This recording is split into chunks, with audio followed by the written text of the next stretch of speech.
Number 7, Ryan James. Number 10, Steven Dos Santos. Number 12, Danny Griffin. Number 14, Robbie Mertz. Number 17, Thomas Van Cayezio.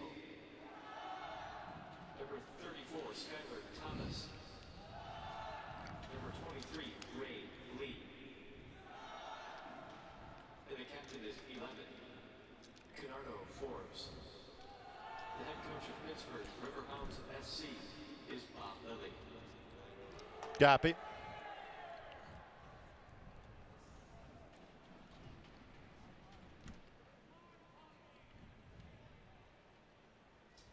And now, fans, let's meet the starting 11 for your Indy 11. In goal, 1, Evan Newton. Number 4, Tyler Gibson. It is a non-division get-together between the Indy 11 and the Pittsburgh Riverhounds, but it certainly has a rivalry feel to it. And Number 6, Drew Potter. Number 7,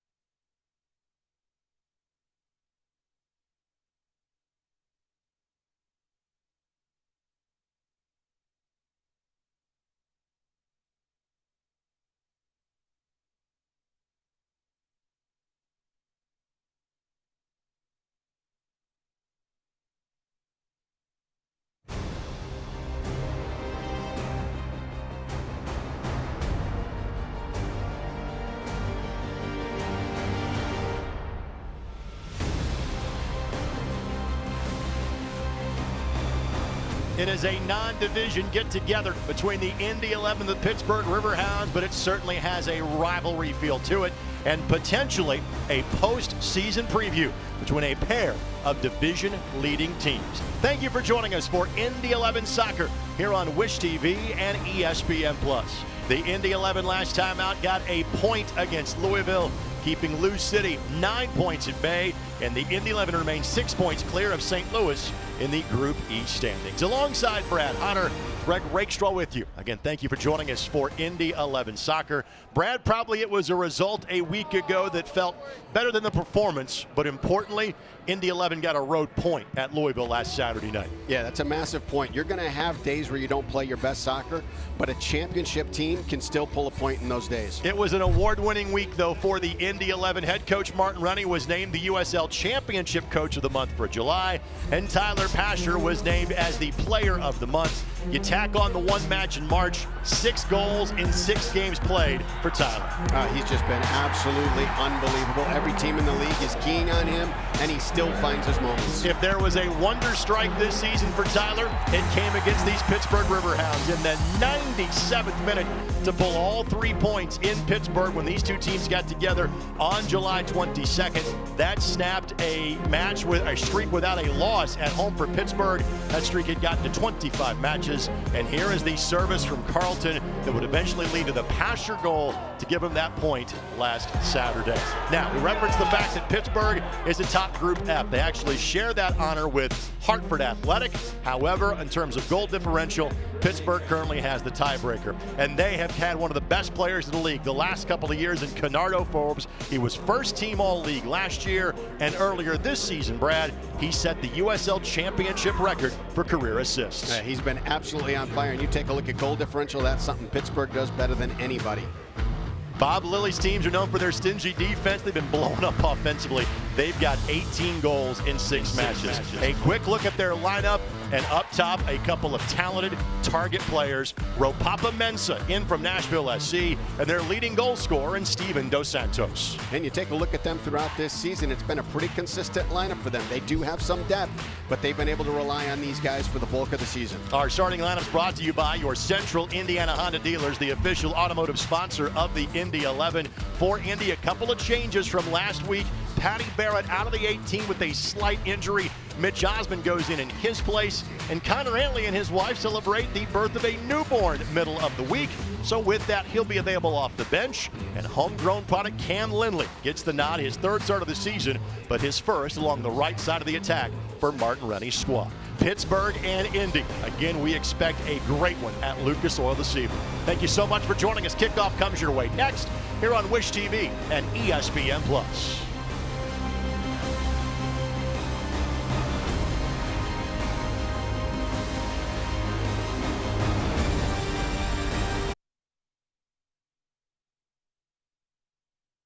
What so proudly we hail at the twilight's last gleaming, whose broad stripes Indy 11 Soccer is brought to you by stars through the perilous fight, o'er the ramparts we watched were so gallantly streaming, and the rocket's red glare, the bombs bursting in air, gave proof through the night that our flag was still there. Oh, say does that star-spangled banner yet wave o'er the land of the free and the hope of the brave. Let's go, boys. Indy forever.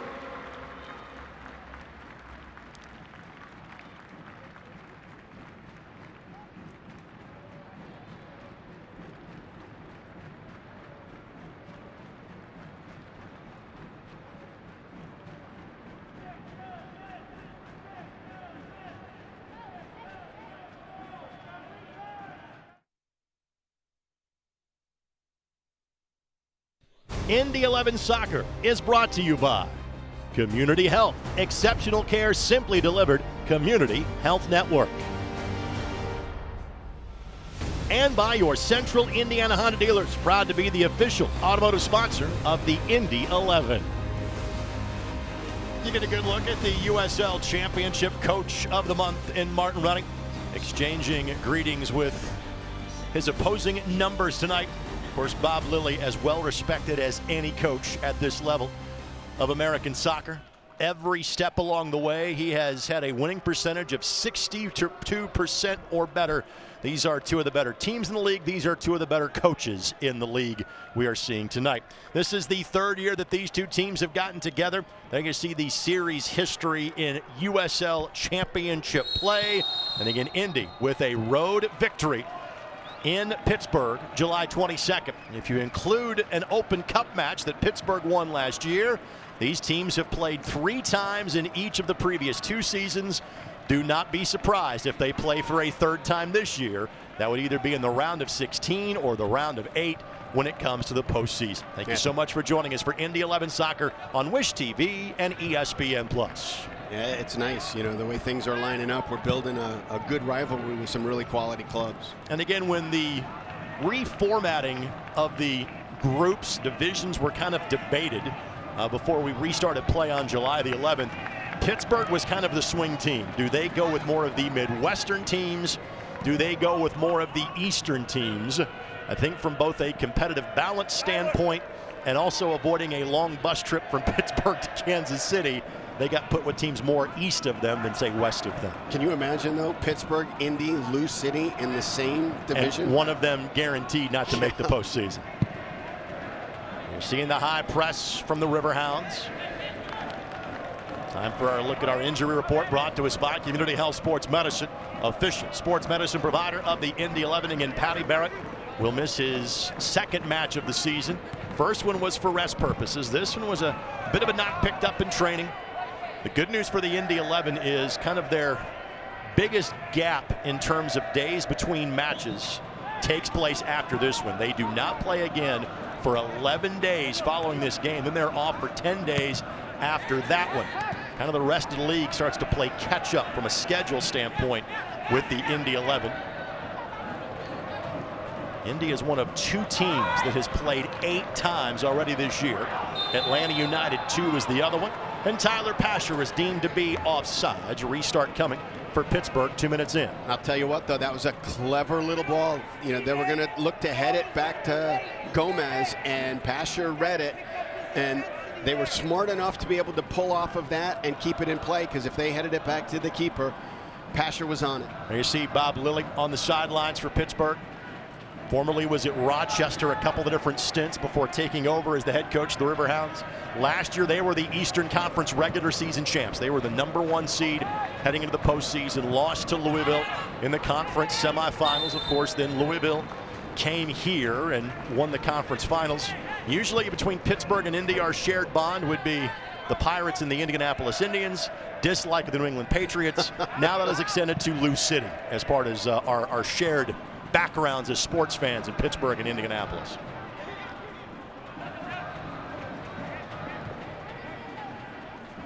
Time now for our keys this match. They are presented by your Central Indiana Honda dealers, official automotive sponsor of the Indy 11. Hey, we're going to guard the M&Ms today. This is kind of a family motto, but we're going to extend it to the Indy 11 today. You talked about Kennardo Forbes, absolutely unbelievably dynamic and creative player, assist leader in the USL Championship. And if you spend too much time on him, Mensah and Mertz are going to get loose. So you got to make sure you're guarding both of those players. For Pittsburgh, one thing they can't do is they can't keep their line too high in the back. Every one of them remembers that gut-wrenching loss in the 97th minute with Tyler Pasher scoring a bomb from 25 minutes. They did everything by the book in protecting the space in the box and preventing him to be able to get in behind them. Tyler Pasher just had another wild card up his sleeve and hit the ball from 25. If that's too forefront in their minds and they step their back line and create space behind it, look out. He's going to get free today. Illich, the target of that ball from Iose. Iose couldn't win the 50-50 ball, but Carlton gets there. Iose setting up his options. Finds Gibson in space. Illich will track it down. Weaving his way through traffic. Wow. Has a good build-up going, but has no outlet. And once the advantage ended, they'll go back to the last spot where the foul was committed. And this is a good restart opportunity here for the Indy 11 in minute number 5. Yeah, I'll tell you what, the only reason it was given as an advantage is because Ilya Illich was on the ball and he could still control it. Anybody else, the foul's going to be called immediately. For Ilya Illich, this is his 3rd start of the season. He has appeared in now 7 of the 9 matches. He too missed some time on paternity leave earlier this year. In fact, he did not play in the match at Pittsburgh on July 22nd. Iose and Cam Lindley stand over this one. It'll be the lefty looking back post, and Gomez didn't get to it. Hackshaw able to keep it in play. Connor with bracket coverage provided by Pittsburgh, and all the way back to midfield to reset now for the Indy 11. Gomez wasn't sure about how to play that one, but it didn't come back to haunt him. Yeah, well, if you've watched film on Indy 11, there is that little gap on the back post that they enjoy putting the ball to and having Neviel Hackshaw run in. In that one, they weren't able to connect, but they were able to find the space. Pasher pushing the envelope. 2nd time that the offside flag has gone up, but again, you can live with that if you're Martin Running. Yeah, the first one, the first offsides was just a gamble. He was, reading, is it going to be headed back to the keeper? And if it was, he was going to pick it off. So he was already, making a run into that space and wasn't able to get back on in time. This one is just the test of his pace against where they're going to put their back line. This is a Pittsburgh team that lost some key pieces from a season ago, and we have seen some of those players playing elsewhere. For example, Toby Adewole along with Kyle Morton, now with St. Louis FC. Nico Brett, their leading goal scorer from last year, now with Birmingham Legion, and one of the best defenders and set-piece targets in the league, and Joe Greenspan, now playing in San Diego. And here is this Riverhounds bunch. 4 wins, 2 losses, 12 points, tied with Hartford Athletic atop Group F. But again, the real story for Pittsburgh has been the fact they have scored 18 goals in 6 matches. Connor weaving his way through traffic and eventually swept to the side and away from danger by Skylar Thomas. Yeah, you reference 18 goals in 6 matches. 3 goals a game average is absolutely ridiculous. But here's another thing that's crazy. They've only put 5 shots on goal per game, and 3 of them are going in. They're scoring. I mean, they're at a 33% conversion rate on shots in general. They're on a 60% conversion rate, if I do my math right. I believe you did. On shots on goal. That's unheard of. Carlton with a perfect poke. Pasher streaking forward. Gets by Thomas. Little contact there, but not enough to draw a whistle. It will be deemed a corner kick. Thomas touched it last, and there was that little moment of space. That's all that Pasher needs. And that's all that Carlton needs. Just give him a little bit of a window with an option on the other end, and he'll find it and hit it. Gomez a little bit late to get up at the tail end of the play. Let's take a look, and again, the speed of thought of Carlton on display. That is 100% correct. It's just, I just need one touch in the right moment to send the right guy in. And frankly, credit Thomas for not panicking, because if he takes him down in that scenario, that's an automatic penalty. Stay with him step for step, Yep. did just enough and gave away the corner. Illich trying to create some traffic in front of Gomez. This is Pasher that is taking the corner here. Little trickery. Lindley sends it right back to Pasher. Mertz on his hip, and that one doesn't get much on the shot from Pasher. A relatively easy opening salvo save from Thomas Gomez. This portion of this match is presented by Community Health Sports Medicine. Exceptional care simply delivered. But we are seeing far more early scoring chances for the Indy 11 than we saw in Pittsburgh some 3 weeks ago. And I think what Pittsburgh's game plan here, you know, you're on the road against a really solid team. What they're doing is they're compacting and condensing spaces. They don't have to chase the ball around much. So they're in a really flexible formation. It's a 3-5-2 or a 5-3-2. They've got Dover and James on the outsides that can either drop in as wingbacks, like they're doing right now through the first bit of this match. Blocked by Illich, leads to a chance for Pasher, trying to set himself up. Again, well defended by Pittsburgh. Knew he would try to come back that left foot. Again, no panic in the Riverhounds. They knock it away. Throw in coming from midfield for the Indy 11. So you take a look here in the first opening minutes of this match as they're trying to weather it, get their legs, see what their rhythm is here. They're dropping Dover and James out and playing with 5 across the back and using those guys as wingbacks. But as this game gets a little bit of fluidity to it and they start finding their game, watch those guys pushing up and Pittsburgh morphing into a 3-5-2 and being able to create more on the attack. Again, quick pressure applied by Pittsburgh. Hackshaw plays the outlet ball. Evan Newton. Now Osman. Bit of a giveaway here. Opportunity.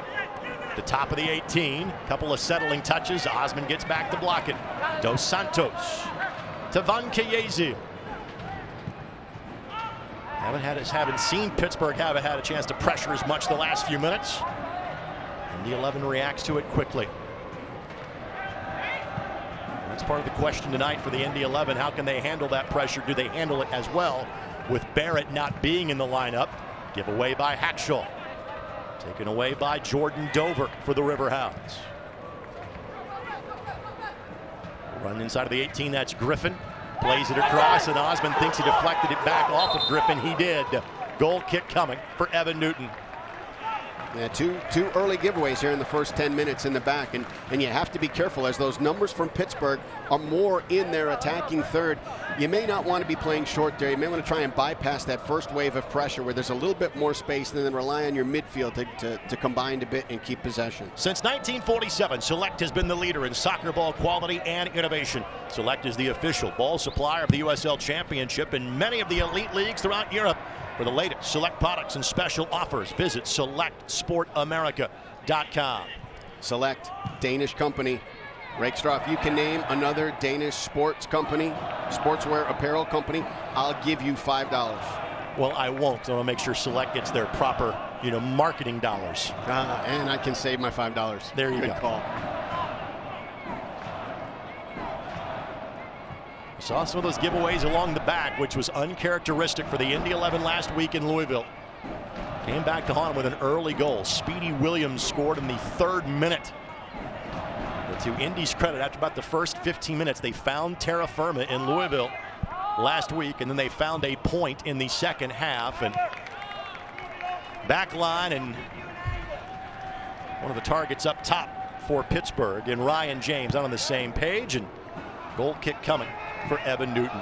Fans of Cliff Bar Baking Company, Indianapolis, is proud to team up with the Indy 11 to support the Little Wish Foundation. The more miles that Tyler Gibson and Iose run tonight means more money for the folks of the Little Wish Foundation, courtesy of Cliff Bar. How do you counter this pressure if you're the Indy 11, Brad? I don't think you can keep it on the back line and keep playing short. I think it's got to be either long balls that you look to force them to have to drop their numbers and drop their pressure. You've got the guys. I mean, you can drive. You've seen it throughout his entire time here in Indy. You can drive a ball into Iose from 40 to 50 yards. He's going to bring it down at his feet. So you've got skillful players. You've got guys that can bring the ball down. Change the point of attack. Onside, here's Pasher. One-on-none with Gomez. Gets around him, steers it in. Long ball to a goal. 8th of the season for the July Player of the Month. And Tyler Pasher. It's a goal for Indy in minute number 13. What vision by Carlton. What incredible vision. And for Pittsburgh, it's unforgivable that you would leave the league's leading scorer with his pace right on your back line. You've either got to step up and draw him off, or you've got to drop back and protect that space. For Carlton, it's his season high 3rd assist. The bounce finds Carlton, 1 touch and 1 wrong step. And Gomez, there was little he could do. Unreal touch. That's the second one-touch ball that he's hit to send Pasher in. For Tyler Pasher, his 22nd goal in an Indy 11 uniform, second only to Eamon Zayed. He entered the match tied with Junior Flemings of Phoenix, who had a hat trick last week in a 5-2 victory over New Mexico. Pasher now goes back in front of Flemings as the leading goal scorer in the USL Championship. Well, Pasher really was man-marked for a good chunk of that match in Pittsburgh on July 22nd. They have not done that so far tonight. And again, look at the plethora of opportunities that the Indy 11 have had early in this match compared to the first time at Pittsburgh, July 22nd. In all honesty, I cannot understand how a team enters into playing Indy 11 at any point this season and doesn't have eyes on Pasher the entire game, either man marking him or somebody that's dedicated to play Indy 11 10 on 10 and just say, hey, okay, Pasher, you're not going to get your touches, you're not going to get your opportunities. Which is really how Pittsburgh played him last time out. So we're seeing a bit of a different defensive wrinkle from the Riverhounds tonight. This portion of this match is brought to us by the Indiana Economic Development Corporation. Indiana, a state that works. Here is Lindley. And we've seen Lindley get a start as kind of a holding midfielder this year. And he is getting the start on the right side tonight. And Connor Antley is available off the bench, but obviously a bit distracted this week with the birth of a brand new baby. We'll tell you more about that at halftime.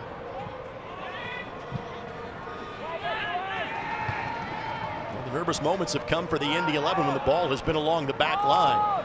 Once they have gotten the ball to midfield, they have had the better of it, as evidenced by the early goal from Tyler Pasher. And I think those are the things that you're counting on as a coach for your players to read. Okay, we're finding more success here than here. Let's move the ball from this part where we're not finding success to the part where we are finding success. Let's get it there quicker, have the most of our touches in that space. That was a Big Ten meeting of the minds at midfield. Drew Connor with the contact. He played at Wisconsin. Robbie Mertz, a former Michigan man that went to the turf. The toe poke away by Iose to win back possession for the Indy 11. Look at him, he's just ridiculous. Cannot call him the boys in blue tonight. Indy has gone with the black and white checkers this evening. Second year in a row, they have gone with a racing-themed jersey. And this was scheduled to be debuted on May 23rd, the night originally before the Indy 500. Of course, like everything else in life, the Indy 500 was postponed. It's going to be next weekend. No home match next weekend, so the jerseys make their debut this evening. Turnover by the Indy 11 in midfield. Chance to quickly counter, but Ropapa Mensah couldn't latch on to it. And in the odd, weird coincidence of life, for the second year in a row, Here we go. Papa Mensah playing in the game in which the Indy 11 have their Racing Indy jerseys on. They played Nashville last year in May, and he was on the field for Nashville in that contest. How do you chart stuff like that? Just say it convincingly, Brad, and people will believe you. Okay, forget how you chart it. Why do you chart stuff like that? Oh, I don't. It's stuck in the top of my head. Offside flag goes up. Indy takes over. Here in minute number 17, 1-0 Indy 11 on Tyler Pasher's 8th goal of the season. I tell you, I like the pickup of Mensah. Yep. That was a great move by the Riverhounds. You got a running mate next to Dos Santos, so you can't line up.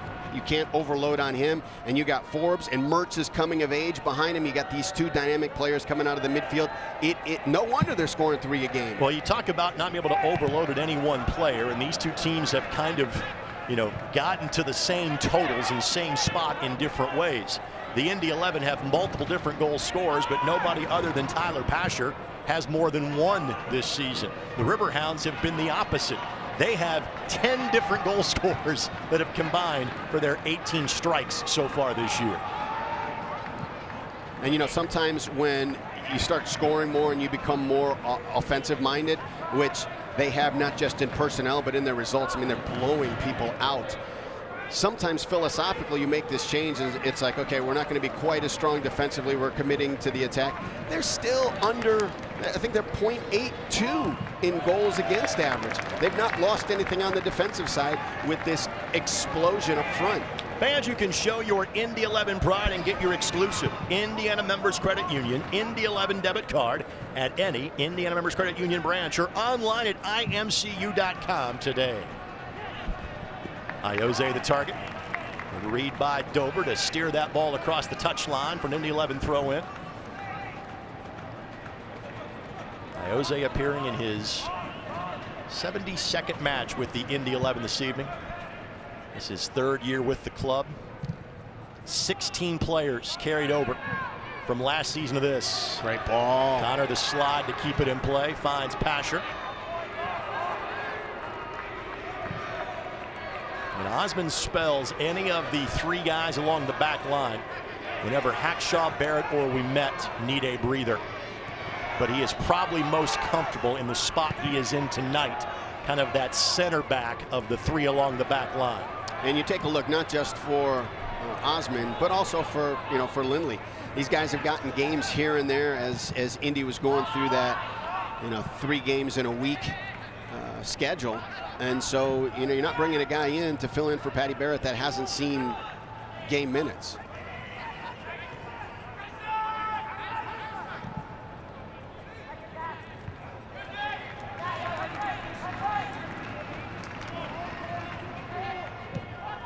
Ball finds the feet of Tyler Gibson.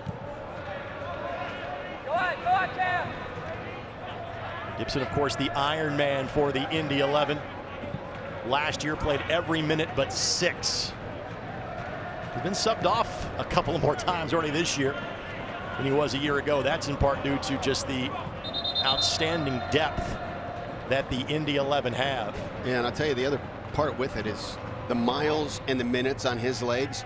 You do not see a drop-off in energy spent.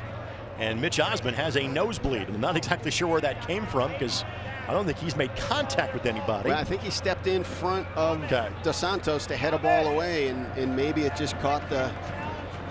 And look, I agree with the move. Dos Santos is an incredible target player. He's got pace, he's got size, he's got touch, he can finish. If you can deny his touches and reduce his touches, you're going to find more success. So the Indy 11 will play a man down momentarily. Dos Santos, the leading scorer for Pittsburgh this year with 4, again, of their great goal scoring balance.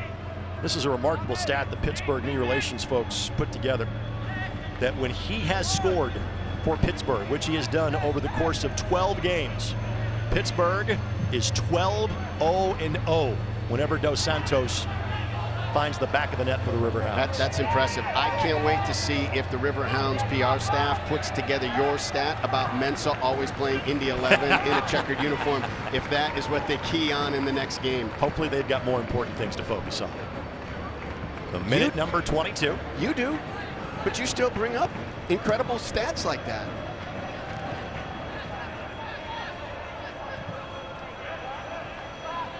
See, whether the game has settled in a bit or whether it's because they're down a goal, you're starting to see Dover and James get a little bit higher up on the outsides. It'll be interesting to see as this game continues to develop. Do they stay higher, or do they only stay higher in the attack? Hackshaw, good work by Mertz. Mertz goes down, but not enough there. And a goal kick coming for Evan Newton. Don't miss a minute of action, fans, in 2020. Sign up today and get alerts all year long by following your club on ESPN.com. Search for Indy 11 and then click the follow button to keep up with the latest news and scores. Plus, get reminders on Indy's next match. Go to ESPN.com now and click follow for your club.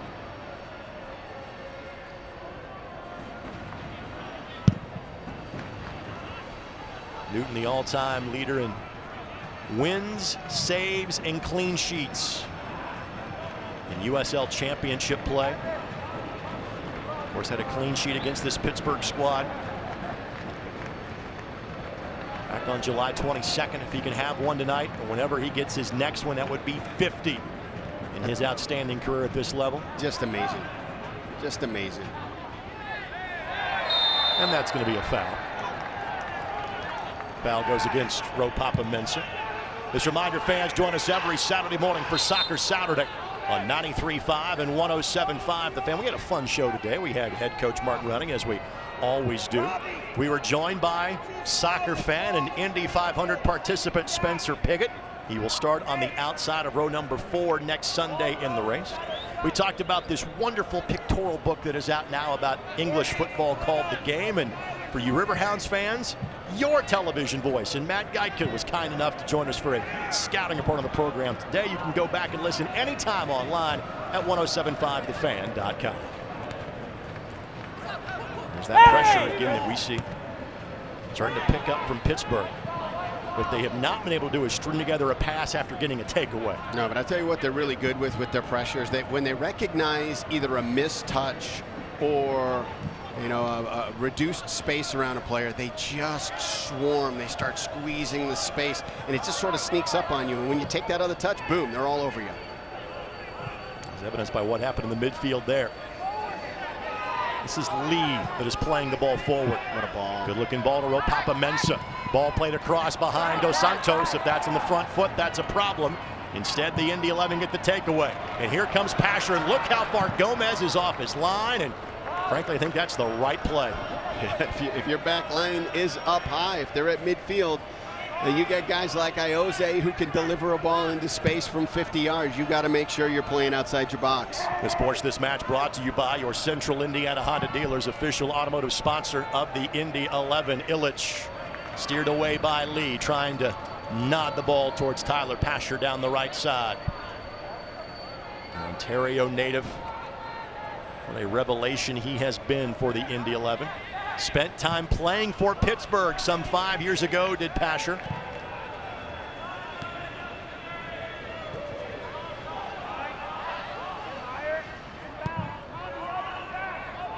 Lindley. Guerin Catholic High School graduate. MLS draft pick of Orlando City. Love this right here. Love this. Driven ball over from Hackshaw to Lindley, shifts Pittsburgh over to the other side of the field, then they bring it back, shift Pittsburgh back. Carlton is 20 years of age. He's got some old man crafty to him. Okay, let me check this out with you here, because you follow everything. So Carlton's last 5 touches here. It's the back heel, right? Then it's the serve in for the game-tying goal. Then it's this brilliant ball through where Pasher's offsides. Then it's this brilliant ball through for the goal. And then it's this one here to draw a restart opportunity. Are those the last 5 touches the kids had? In the neighborhood, it's been that level so far. Carlton knew that ball was going to be a foul. Osmond back on, then Osmond proceeds to give it away. Pittsburgh then graciously gives it right back to the Indy 11. So the Indy 11 back at full strength.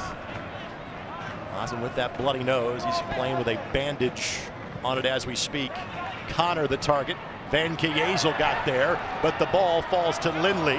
Lindley being a bit too kind, didn't call his own number, tried to play it to Carlton, and Pittsburgh had it covered.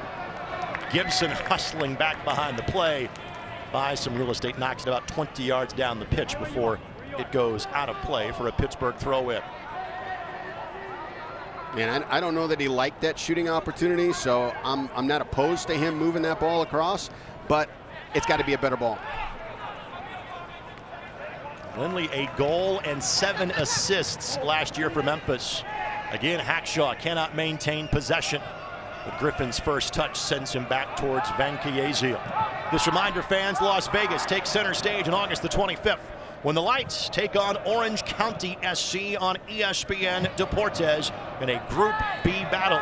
Don't miss all the drama unfold. August 25th at 10 o'clock on ESPN Deportes. Tyler Pasher with the lone strike of this match. Coming in minute number 13, Osmond over to knock that ball away from Griffin. Throw in coming for Pittsburgh. That goal for Tyler some 84 minutes ahead of his goal the last time these two teams got together. And that is some serious gauze that Osmond is rocking in his left nostril right now.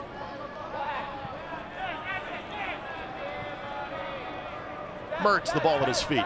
He did score here a year ago, and then Pittsburgh led 1-0 for about a 50-minute stretch of time when these two teams played here last June 1st. Indy would score in the 71st and 81st minutes to beat the Riverhounds here 2-1. Hey, I like him. Scrappy, tough player. Starting to become a bit of a playmaker and a finisher as well. And Dos Santos feels the slightest of touches from Gibson and drops, despite Gibson giving about 50 pounds to Dos Santos. And a free kick coming.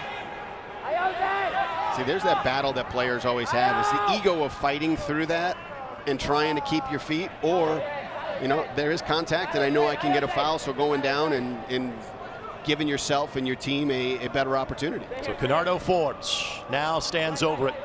And again, the all-time leader in assists in the USL Championship, has 7 in 6 matches this year. Amazing. And looking back post. Ball in traffic, knocked through, doesn't get past Newton. And then swept away by Mitch Osmond. Newton had to make a tremendous save at about minute 20 or 25 when these two teams got together. And really both chances for Pittsburgh, the great chances the last time they played, were right back to back. And one of them perhaps was a save made by the crossbar, or the save made by the fact there's no VAR at this level. Well, I think you had that, and then I think it was Mertz that walked in on Evan Newton, and he just opened his hips up a little too soon and showed what post he was going to. Newton read it perfectly. Great save. Good double by Illich. As he and Iose work together to get possession back for the Indy 11. Gibson knocks the ball forward. Hackshaw, for a second week in a row, is having some trouble completing some passes for the Indy 11, which is odd to say, A, because of his quality, but B, because of the fact he has completed 100 more passes than any other player in the USL Championship this season. Yeah, and I think this is like the time you're on the golf course and your pitching wedge just isn't working. You know what? Figure out some other club to use. Change your grip. Change the game. Mertz couldn't find that ball at the middle of the field. Carlton able to maintain possession. Advantage being played for the Indy 11. There was some contact there, but Indy never lost possession. Now Pasher has to knock the ball all the way back to Newton for safekeeping.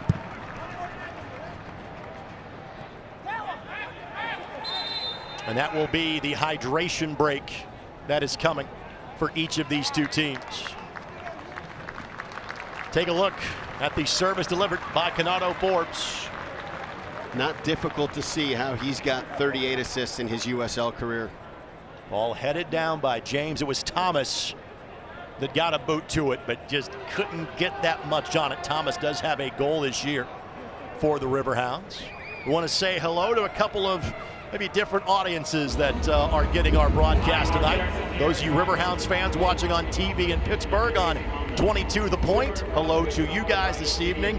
And hello to those of you that are listening to our broadcast call this evening, as we are being picked up by Sirius XM FC, channel 157 tonight. For those of you watching the television broadcast, you see some members of the Steel Army that have made their way from Pittsburgh.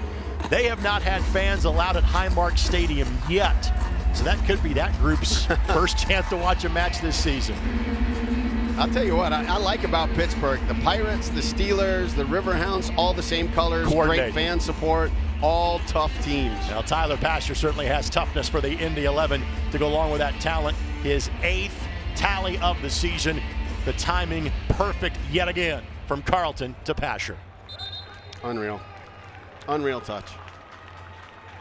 It goes down as an assist, but there needs to be an assist plus. Who do I write, Rake? You know everybody. Who do I write to get like an assist plus, which is an elevated assist that has maybe a higher degree of difficulty? He gets double credit for the assist? Well, just something that says, you know, it's not like I just passed it 5 yards across on the ground and the guy put it away. I'm going to write a letter to somebody. Congressman, perhaps? That's a great place to start. Or Jake Edwards, USL president. There's a couple different ways you can go with that.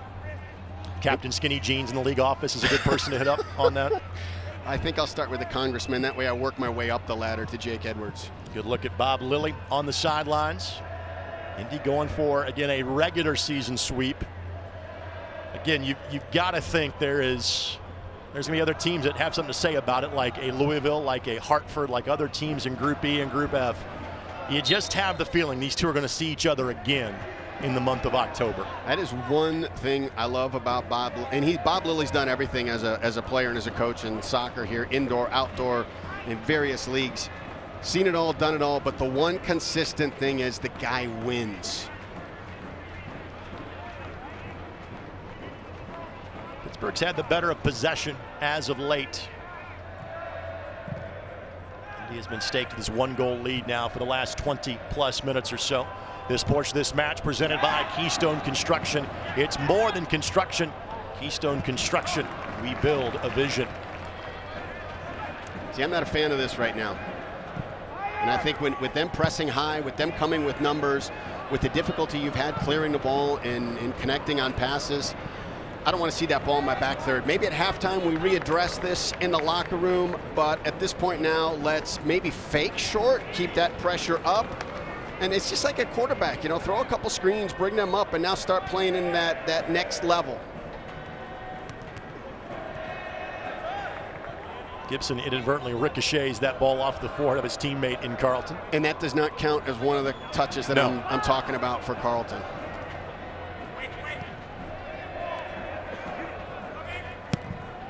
The flick by Pittsburgh. Mensah was the target.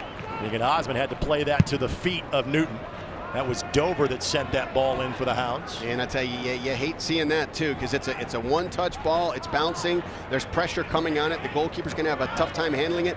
You'd rather see that ball put off frame, where if Newton's not comfortable handling it, he doesn't have to. The goal scored by the Indy 11 was kind of the culmination of 3 or 4 good chances in about a 6 or 7 minute span. Since that time, possession has tilted back in favor of Pittsburgh. We just haven't had that threatening moment on goal just yet.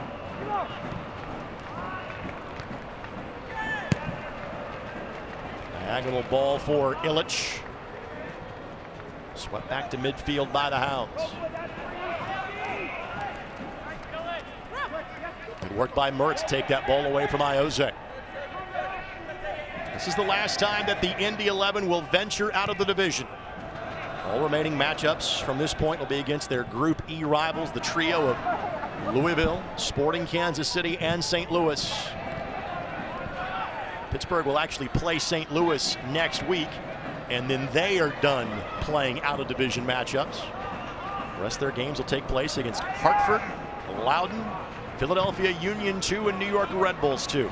I'll tell you, that'll be an interesting battle, the way that Pittsburgh is exploding offensively, and Steve Tritchu has found a little bit of a rhythm, lowering the pressure for St. Louis and sitting back and looking at counterattacking. And now Indy's got numbers, looking for the diagonal ball, trying to find Connor. Carlton sweeps over to win it at midfield, but can't keep it in the field of play. Throw in coming for Pittsburgh. It's about finding that right combination with the press going forward for Pittsburgh. That was an opportunity for Indy. because Ioze had 3 different options in which he could play to. Well, I tell you, one of the things, when you start seeing a team that's struggling in possession across the back line, having some giveaways, you almost want to try and bait them into playing that style. So you lay your pressure off a little bit, see if you can't invite it in like this, and then step. And Hackshaw goes for the longer distance ball that time. Good touch by Connor to find Lindley, and there's Pasher off to the races. No other way to describe that play than heads up from Gomez. I'll tell you, you know, and he's no slouch. He's got like 32 clean sheets himself and 2-time keeper of the year. Here's Mensah as Mertz making a supporting run, couldn't cross up Ouimet. Well defended. And Gibson sprints over to keep that ball away from James. And Lindley plays a real estate ball back to safety. And the turf bounce finds Pasher. And there was some contact there, but again, Pasher had already lost possession of the ball. That's a fair no call from our match referee. However, you can hear from the Indy fans, they're like, he's fast enough to catch it. Let him give him a shot at it. Well, considering the fact that Pasher scored that goal against Pittsburgh the last time, basically in a 1v5 scenario, you like his odds 1v3. You do, and you feel for Pittsburgh. I think they played it by the book in trying to protect the box and keep him outside of it. You know, I think the only thing that I'd be really critical of is they didn't maintain strong enough pressure on the ball. Dove in, kind of, you know, laid off of him a little bit and gave him a look. Now, you got to tip your hat to Tyler Pasher. That's the goal of the year. The Indiana Economic Development Corporation is a proud sponsor of the Indy 11. Take your business to the next level in a state that works.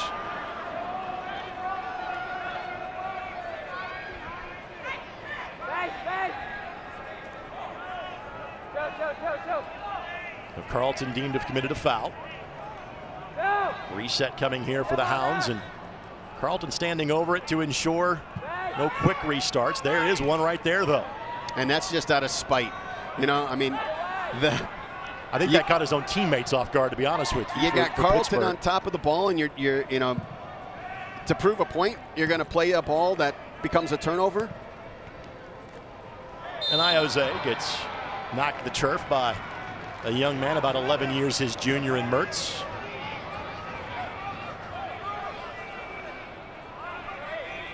And Mertz is a hometown product, a Pittsburgh native. As much as what Cam Lindley is for this Indy 11 side. The hometown kid that went and played college soccer elsewhere but came back home to play professionally.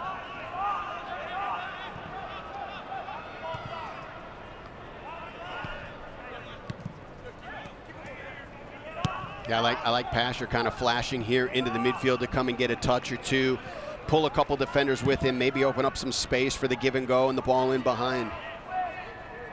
Ouimet has a couple of assists on the season, capable of delivering a good ball in that scenario. Does to Carlton, and the ball eventually finds the feet of Tyler Gibson.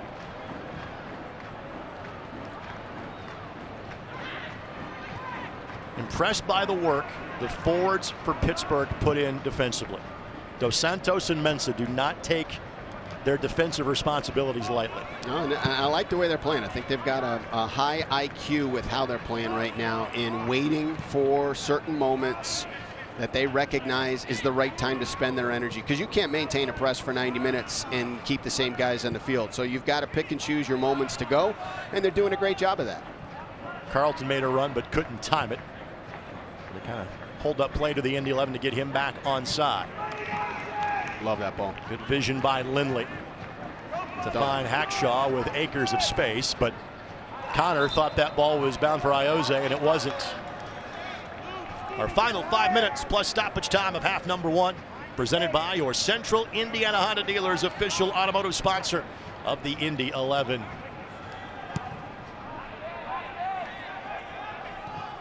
So credit to Pittsburgh. After Pasher's goal, they have shut down the opportunities. And yes, Pittsburgh has played some high-scoring games, but again, you get the feeling that's not going to be the case when these two teams collide this year. Good look. Mertz couldn't keep it at his feet. Ioze knocks it away. Pittsburgh in their 4 wins have scored 17 times. And their 2 losses in so far tonight, 1 goal. This is just their 7th match of the year. Mensah leaves for Dover. The pressure applied by Osman. Good looking run by Dos Santos. And Hackshaw will boot it back towards the middle of the park.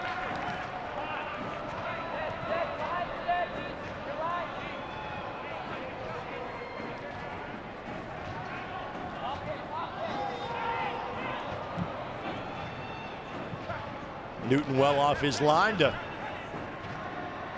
make sure nothing comes of that ball. Really has been challenged with 1 save so far, but has had to play the ball at his feet numerous times because of that pressure from Pittsburgh.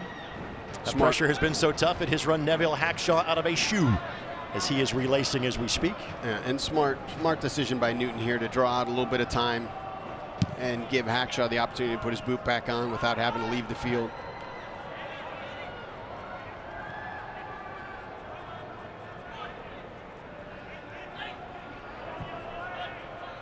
The step by Osman, while he didn't get to it, he prevented Mensah from doing exactly that. I like that. I like that decision.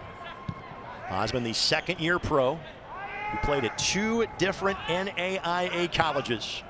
Calumet College of St. Joseph in Northwest Indiana, then Rio Grande in Southeastern Ohio.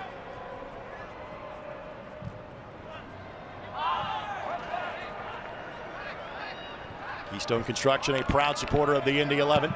Keystone Construction, it's more than construction. We build a vision. Vision there to find Tyler Pasher. Just couldn't get the ball to settle from him, and the automatic thumbs up in the direction of Ioze for the service. Unbelievable. Unbelievable. Or if it's Ioze, it's simply a day that ends in 1. Because you expect him to be precise from 50 yards out with every touch. Because we've seen it for 2.5 years. And you know what? I'm still mesmerized by it. I'm still looking at, there's some players when they're on the field, as a coach, you have a different level of comfort. There's some players when the ball's at their feet, you're just a little bit anxious. There's some players when the ball's at their feet, you're calm because you know you're not going to turn the ball over. There's some players at the feet, when they have the ball at the feet, they just sort of take your breath away because you have no idea what's going to happen. It's like you with the microphone. You never know what might happen.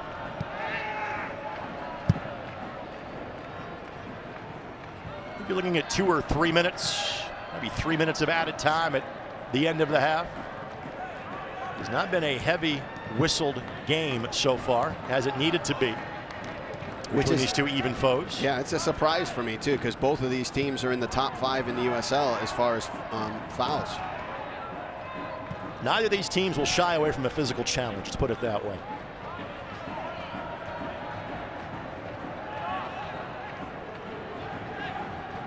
Pasher the goal, his 8th of the season in minute number 13. 1-0 in the 45th minute in favor of the Indy 11. Hackshaw finds Ioze. 3 minutes will be at it at the conclusion of the half. And Ioze earns the foul. Thomas does just enough.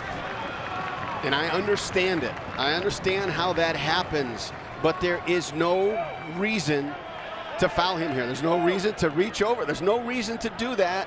And at this point in the game, give Ioze a chance to drive a ball into the box and create something dangerous. Thomas, a native of Ontario, and he played in the Canadian Premier League last year. How cool of a club name is this for Valor FC?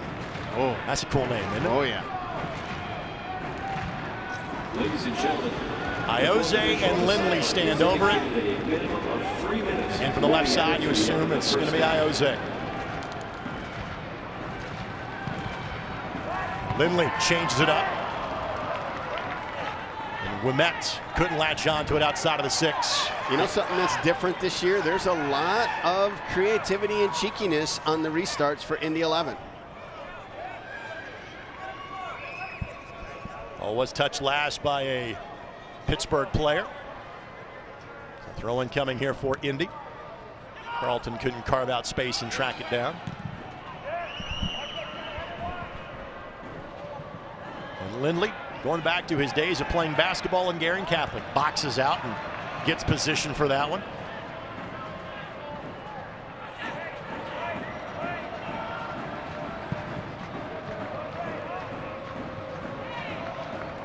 win by Ouimet.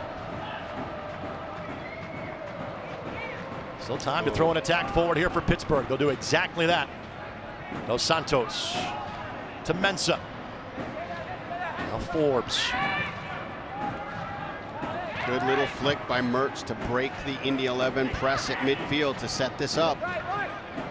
Dover sends it in. Hackshaw got ahead to it. Ouimet gets there next. Illich goes to ground. Griffin commits the violation. Not sure how you argue when you jump, turn, and back into the player. Griffin, a youngster, 22 years of age. He has played in this town before, but while a member of the Providence College soccer program, of course a conference opponent of Butler University in the Big East. I'll tell you, Paul Snape has got the Butler Bulldogs clicking. They're a fun team to watch. It was announced this week, of course, the Big East is going to try to play soccer in the spring. They will not play at all this fall.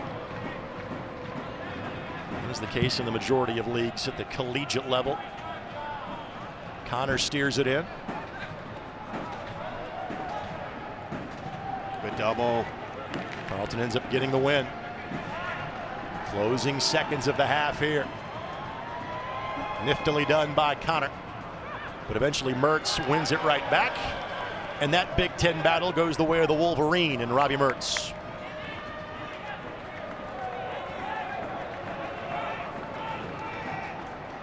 And Pittsburgh's got to act quickly if they want one more chance on goal before we hear the next whistle.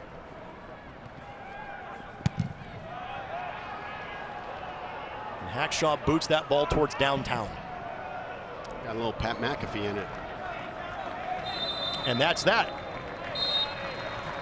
So the goal belongs to the Indy 11, and much as it was when these two teams played in Pittsburgh on July 22nd, that goal belongs to Tyler Pasher.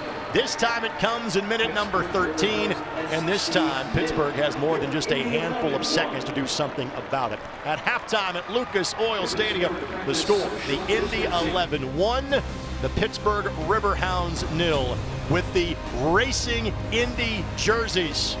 The team in checkers is looking for all 3 points tonight. Stay tuned. Halftime show comes your way next here on Wish TV and ESPN+.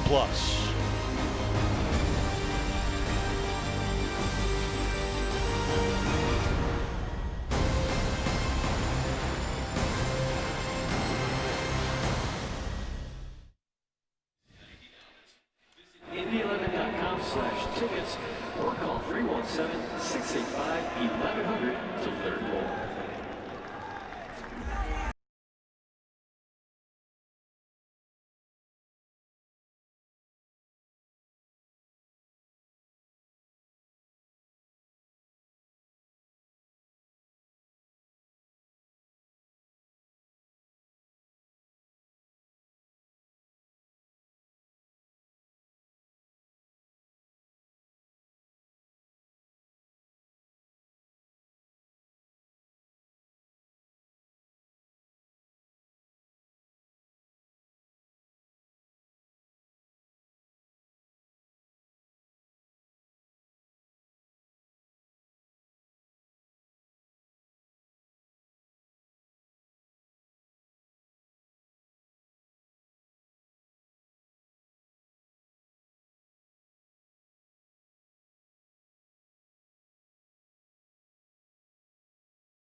Indy 11 fans, don't miss out on tonight's merch of the match.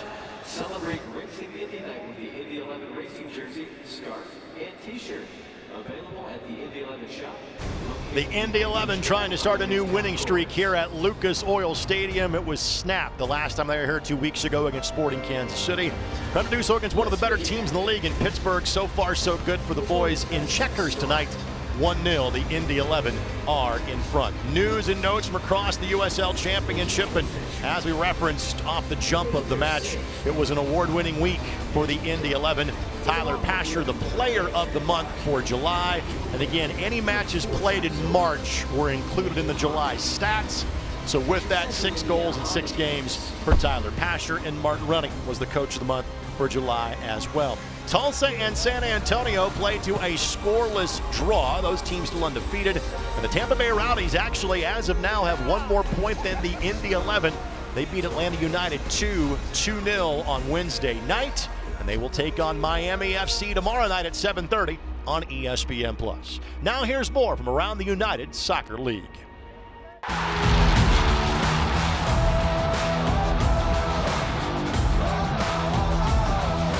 The USL is proud to bring professional soccer back into our communities and across the ESPN family of networks. Follow your local club and don't miss these exciting matches coming up on ESPN2 or ESPN Deportes.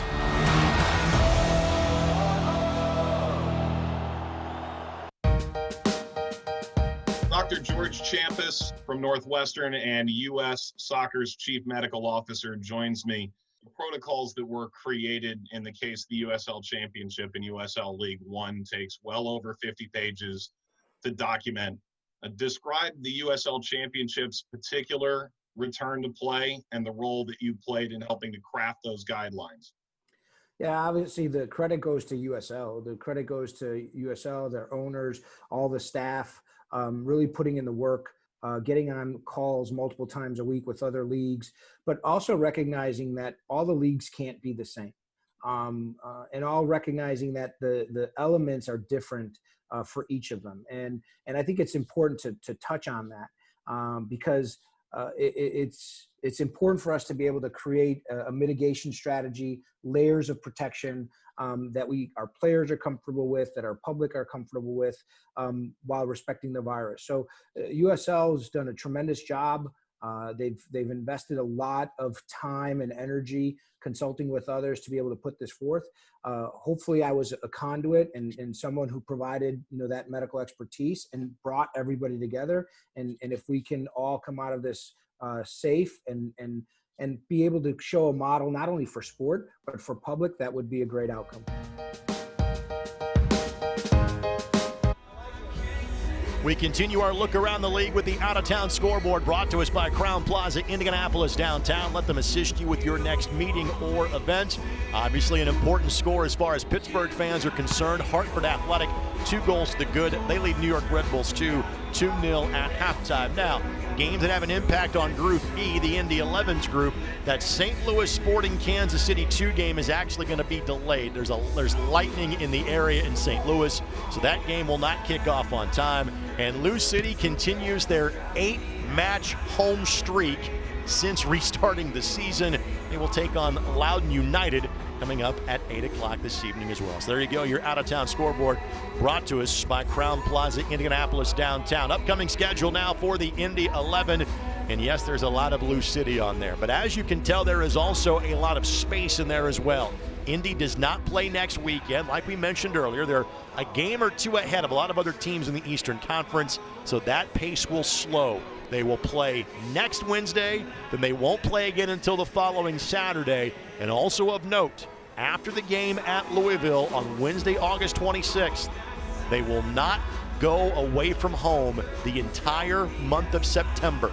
They will play 5 consecutive home matches at Lucas Oil before finishing the season at St. Louis on October the 3rd. I'll tell you, the space between matches, the fact that it's at home in this condensed schedule, that is a big, big boost to the playoff run. And you look at it, if they can continue at this pace, they're likely going to be hosting throughout those first couple rounds. So again, 1-0 our score at halftime. Tyler Pasher with the goal for the Indy 11 to put them in front. It is time to congratulate some new parents on the Indy 11.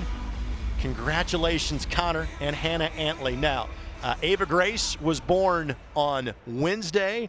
Connor is, in fact, warming up on the field as we speak in case he is needed for half number 2. But congratulations to the Antley family. Connor has been a wonderful addition to the Indy 11 family this year. Let's go back a couple of weeks earlier. Ilya and Eva Illich and their daughter, Hannah. Again, this is why Ilya didn't play against Pittsburgh on July 22nd and at St. Louis on July 26th. So this is old hat for the Illiches. Hannah's like 3 weeks old at this point. So it's easy sledding for the Illich family. Congratulations to those 2 key members of the Indy 11 for something far more important than soccer that has taken place these last 3 weeks. Yeah, and at some point, too, they're going to get their Brickyard Battalion enrollment card. I'm sure it's already happened for both of them. We'll take this quick timeout. Highlights and stats come your way next as you're watching Indy 11 Soccer.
Campus, the official training facility for Indy 11 is more than sports.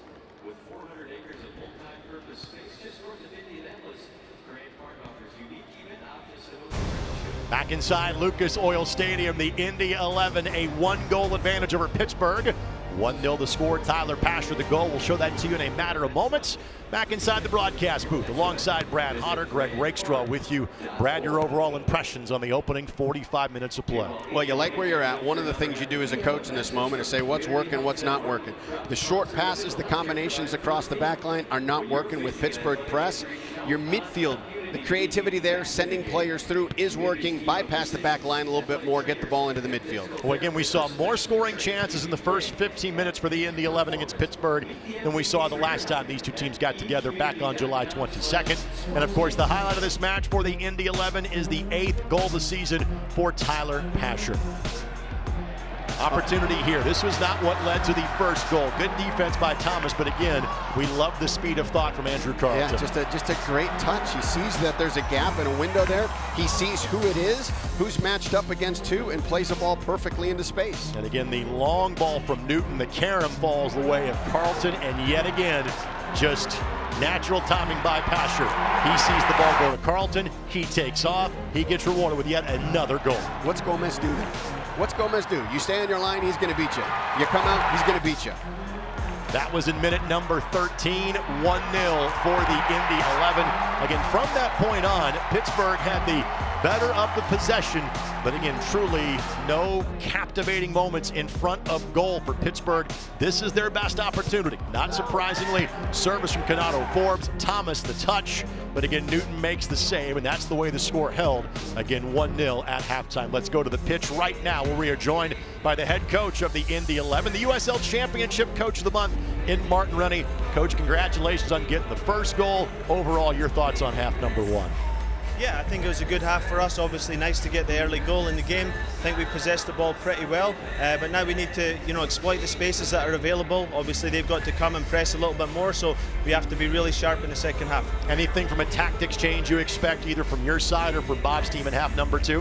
Yeah, probably, Pittsburgh will probably press a bit more, take some more chances, so we have to make sure we're solid, but also that could give us some opportunities as well. Coach, thank you very much. Good luck in the second half. Thank you. Head coach Martin Ruddy, kind enough to join us here at halftime. Let's take a look at our first half stats between these two teams. Possession to get in favor of the Indy 11. And look at those shots, because these are two teams that are lighting it up. These are the two top offensive clubs in the league, in the Eastern Conference. Now 19 goals for the Indy, or 15 goals for the Indy 11, 18 for Pittsburgh. Yet when they see each other, they combine 4 shots. That's how evenly matched these two sides are. Yeah, and I think both coaches go into the locker room and they're happy that there's only 2 shots that they've given up in the first half. So you heard Martin's thoughts as far as some tactic changes. Do you expect to see some different things from the Riverhounds' perspective? Well, I think they've created some moments. I don't know that there's going to be any massive changes.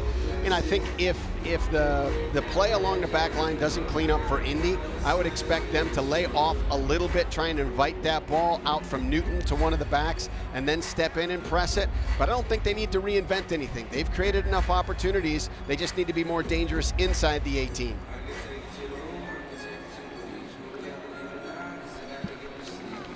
And this is the 3rd year these two teams have squared off as opponents in the USL Championship. These are the games they have played just in league competition. There is an Open Cup match that gets factored into there as well from last summer. In fact, these two teams played 4 days apart last year. A US Open Cup loss for the Indy 11 at Highmark, and then a regular season victory here the following Saturday.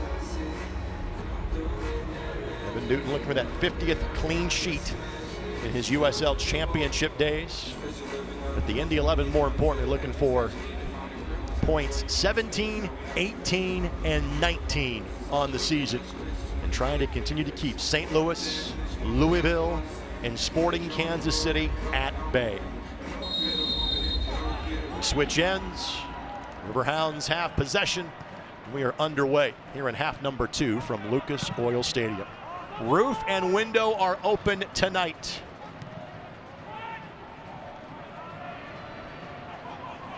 No changes yet for either side. Of course, you can have 5 subs this year at this level and most levels of soccer, but you have to do so in 3 substitution windows, and neither team looking to make a change just yet.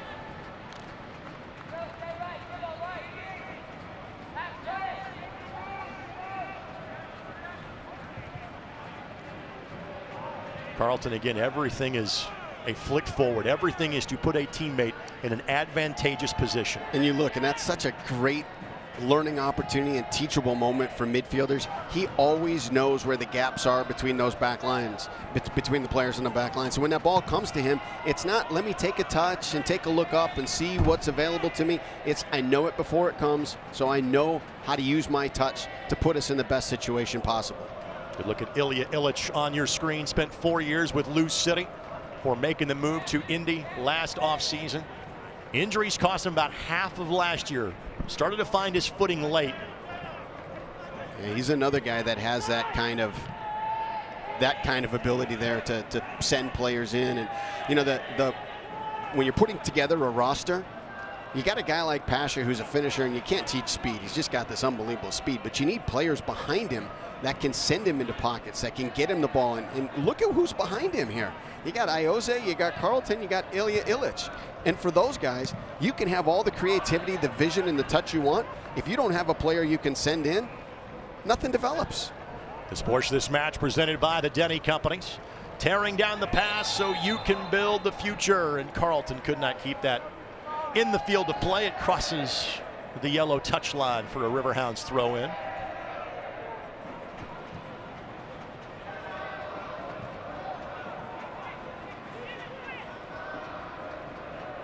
I do like the amount of pressure that is on Forbes in the middle of the field, really reducing his time, his ability to, to be able to make something happen, because he is a playmaker.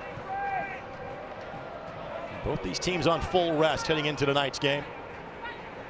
neither having played since last weekend. Indy 11 had that stretch of 5 games in 15 days. End of July, early August. They do not have anything else like that the rest of the year. They will have a couple of stretches of playing twice in 4 or 5 days in September and October, but already through their busiest portion of the campaign. Have to be careful here as Osmond got turned on by Ropapa-Mensah, and it will lead to a Pittsburgh corner. And Osmond in for Patty Barrett tonight. Picked up a bit of a knock in training. Hope to see Patty back in 11 days when Indy plays at Louisville on Wednesday, August 26th. We'll have that match for you on MyIndy TV. We'll televise all remaining road contests this year. Mertz sends it in, headed down.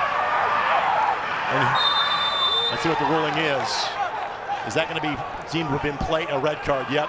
Deemed to have been played with an outstretched arm by a positional player. Iose says that's not the case, but that means the Indy 11 are going to be playing a man down.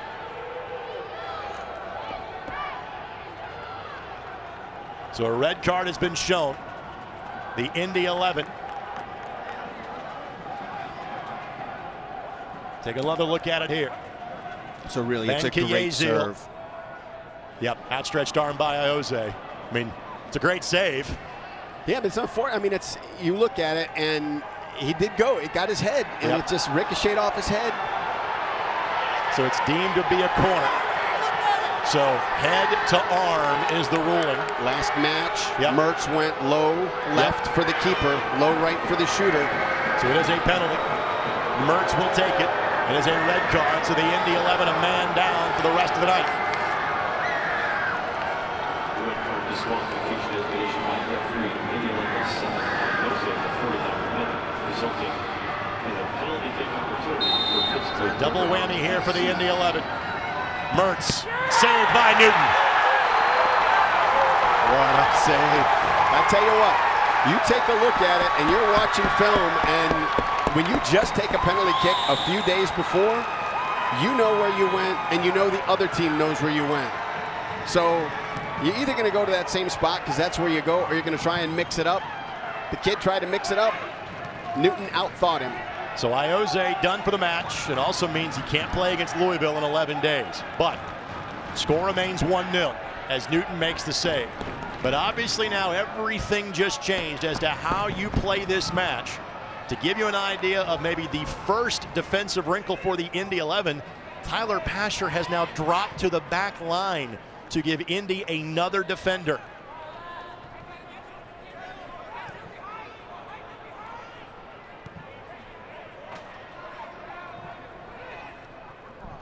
So Indy playing a man down now for the final 40 minutes of this match. We can think back to last year against a Tampa Bay Rowdies squad where Indy played a man down for nearly 70 minutes and managed to maintain that game as a 0-0 draw.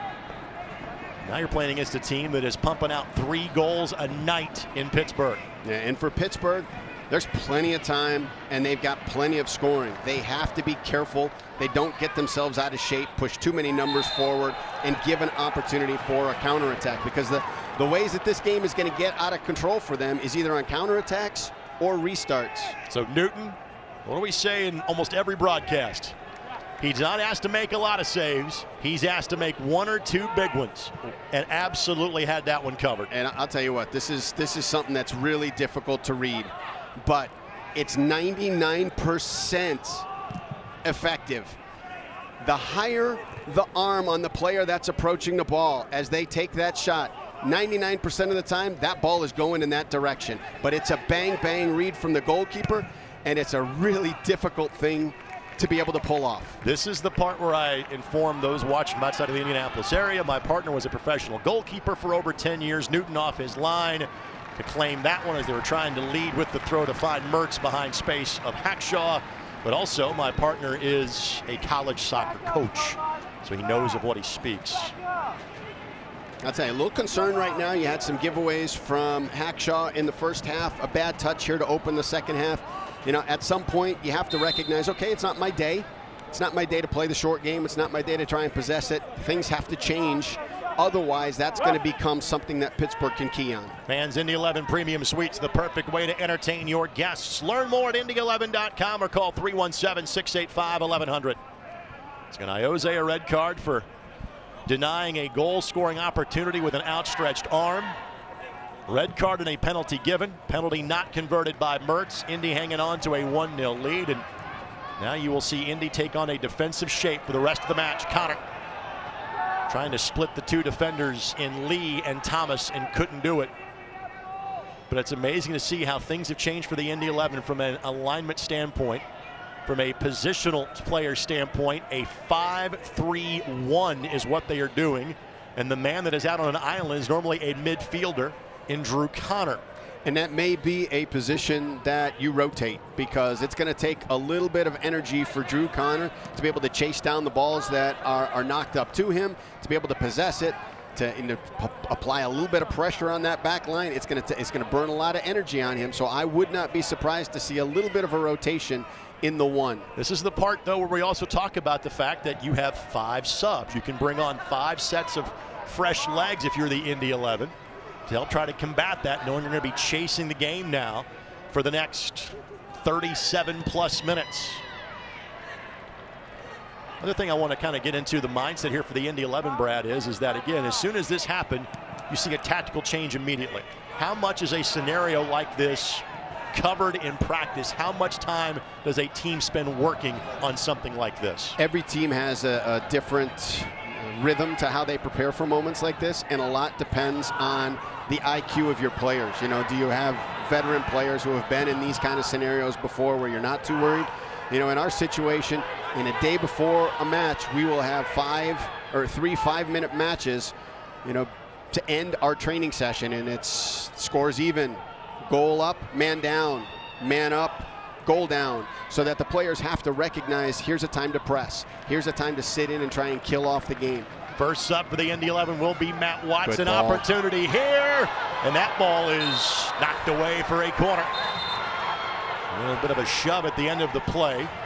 Lindley not happy about contact made. I believe directed at Evan Newton, not towards Lindley, but Lindley having none of it.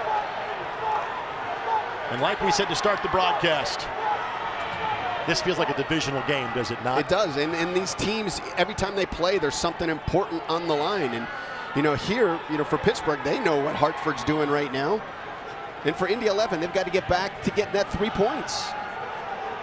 So this was Lindley and Van Kieziel that got tied up. No, it was James, excuse me. It was James that got connected with Lindley and Newton. And Lindley and Dos Santos having an extended conversation. Well, Connor Antley will also check in, so the Indy 11 have 2 subs awaiting. Antley will replace Ilya Illich, clearly a more defensive-minded sub. Same for Matt Watson and Andrew Carlton. So you can put more defense in and take out the offensive creativity at this point for the Indy 11. So the new dad in Connor Antley comes on. Carlton going to walk the slow way towards the 4th official. Illich took the more direct path across the byline. Well, Carlton again has a huge impact on this game, and probably would have played the entire 90 or much closer to it had it not been for the red card handed towards Iose. Substitution, Indy 11, the 57th minute. Fans for standing stats on the latest league news. Be sure to visit USLsoccer.com. Now Pasher will be told, hey, yeah, you go up front, with Watson entering on the corner. Ball sent in low, goes all the way to the top of the 6th. We met, sweeps it back. Dover the volley. Newton got a hand to it. Left-footed shot by Griffin isn't on target. Hackshaw knocks it back to the middle of the park, and now Gibson will knock it back to midfield. It's going to be a fun 30 minutes here. Look, in Pasher, it is now truly Pasher Island in midfield for the Indy 11. Well, I'll tell you what that move does is it's got to to make Pittsburgh be a little bit more honest defensively, because all it takes is one ball. And Newton coming to protect Ouimet because Dos Santos collided with Ouimet behind the play. And since Dos Santos was involved in the last dust-up with Lindley, that quickly drew the attention of our match referee, who came in to blow his whistle and stop the attack for Pittsburgh. By the way, our referee tonight is Lucas Zapala. We have called his name a lot the last few years here in the USL. John Krill, Jeffrey Schwartzel, Nabil Ben Salah is our crew of assistant referees and fourth official tonight. And now if you're Newton, you're going to buy 20 seconds here, 30 seconds here on every restart. Well, you could say the win at Pittsburgh is the win of the season so far for the Indy 11. I think that's a big stretch to say that. If Indy can hold this lead, that game got replaced by winning this one, playing a man down for 40-plus minutes. You know, if you average 3 goals a match for 1 or 2 games, you know, that's something. But if you sustain it for 6 matches, that's an identity. Dos Santos the target. Again, Ouimet got in the way, and again, Dos Santos. He's got to be careful. And he whistled for a foul. He got a yellow moments ago for virtually the same thing. He has got to be careful. He is on the watch list. The Sports This match presented by Community Health Sports Medicine. Exceptional care simply delivered. Again, Dos Santos, the leading goal scorer for Pittsburgh this year with 4 goals. They have shared the wealth. That was a clear penalty. 10 different goal scorers for the Riverhounds this year. They have been shut out 1 time this year. Indy and their building back on July 22nd. And I'll tell you, there's a couple things that you want to and don't want to see as a coach. You love the physical play. You love that, but it's got to be smart. You cannot give the official an opportunity to make this a 10-on-10 match. Watson the flick towards Pasher. The other part is all of these fouls. You referenced it. It's 10 seconds here. It's 20 seconds there. Pretty soon, it's the post-game show.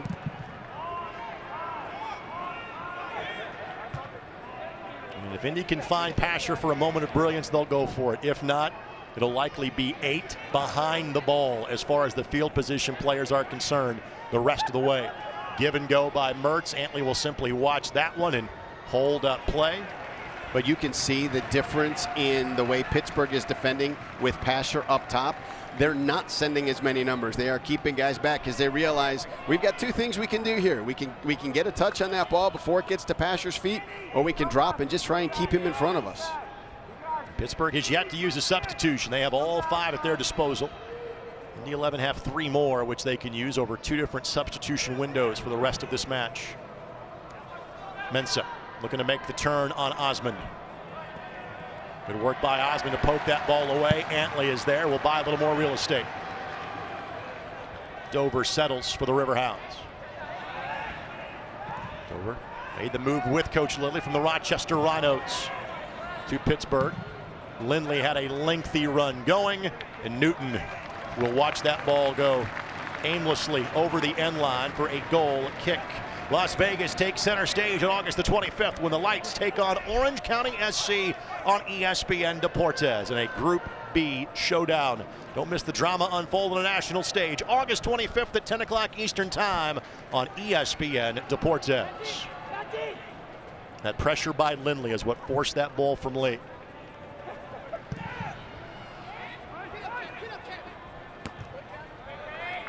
And Lindley the target there. Ball last touch by Lee. Throw in coming here for Indy. Tick, tock, tick, tock. Expect this to be the game plan. The guy that goes over to get the ball should never be the one that throws it in.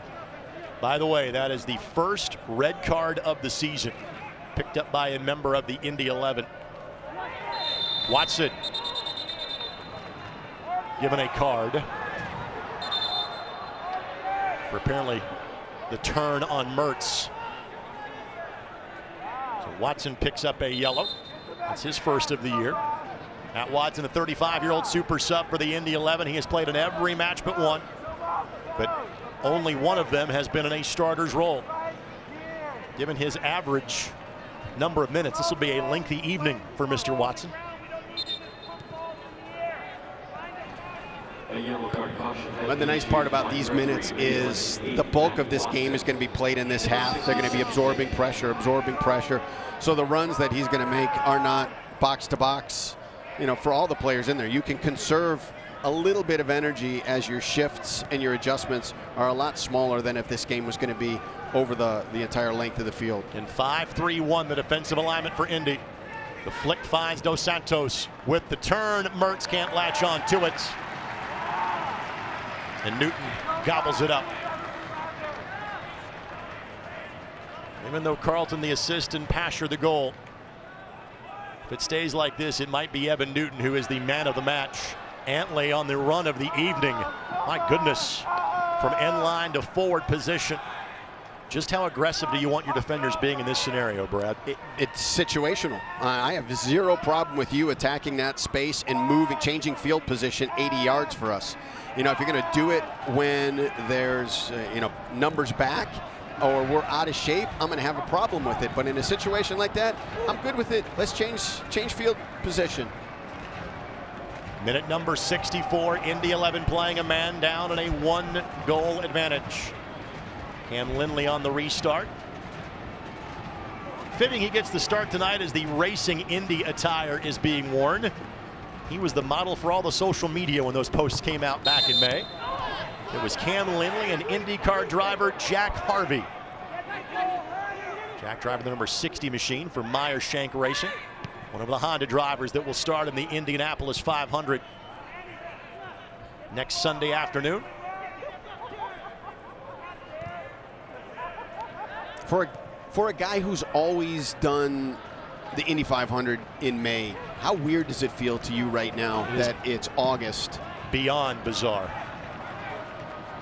Gibson, good read, but James keeps it on the attack.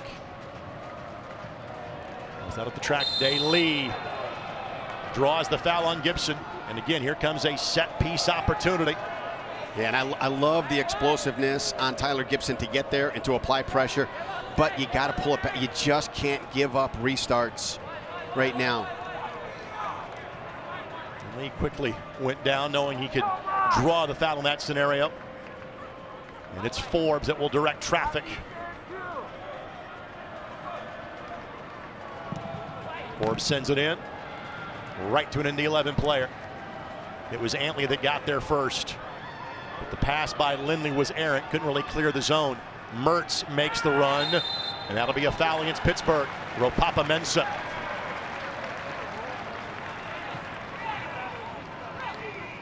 This portion of this match is brought to us by the Q. Download the Indy 11 app and play the Indy 11 Q pre and post game. You can play in stadium, you can play at home, you can play anywhere across the world. Sign up and play now by going to the Indy 11 app.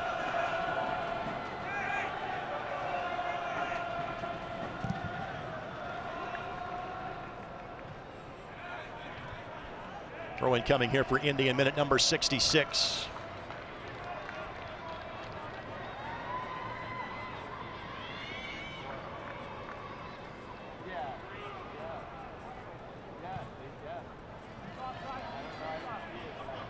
Pressure again by Mertz.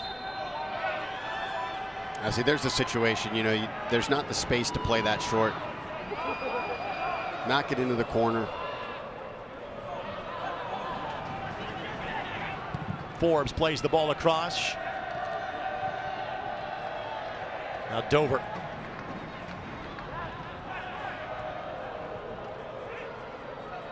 Pittsburgh switching sides of the attack, trying to find that seam against this Indy 11 defense, a man down. And Iose the red card for the denial of the goal scoring opportunity. Ball hitting his hand as he was tucked in against the post on a corner kick. Penalty was given. Mertz, his shot stopped by Evan Newton.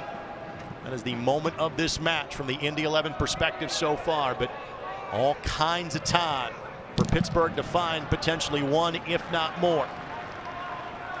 Pittsburgh into this match only behind Phoenix in terms of number of goals scored this year. Dos Santos, and that was cheeky by Osmond. That is a heads-up play by Osmond and Newton. And the great part about it, we talked about it earlier, If you're going to play it back, play it off frame. In the event that Newton doesn't see it or can't get to it, you get a corner kick instead of him having to make a save on his goal line. And Osmond in for the injured Patty Barrett this evening. Of course, this match presented by the Indiana Economic Development Corporation. Indiana, a state that works. If the Indy 11 can hold this score here, that'll be some well-deserved time off at the end of this match. The Indy 11 do not play again until next Wednesday. Their longest gap of the season without a match, at least since the restart. They'll play again until August the 26th. Connor, well done. Keep that ball away from Dos Santos. And Watson rumbling Great through the play. minefield at midfield. The ball ricochets off Pasher. Throw in coming here for the Riverhounds. We reference the fact that Pasher took a turn along the back line defensively. Remember, folks, before last year, he was much more of a defender slash midfield player than he was an attacker. It's part of his great story. I'd say that's an effective role for him, because it's really difficult to, pick up wing backs that are that technical and that good of finishers and have that kind of pace.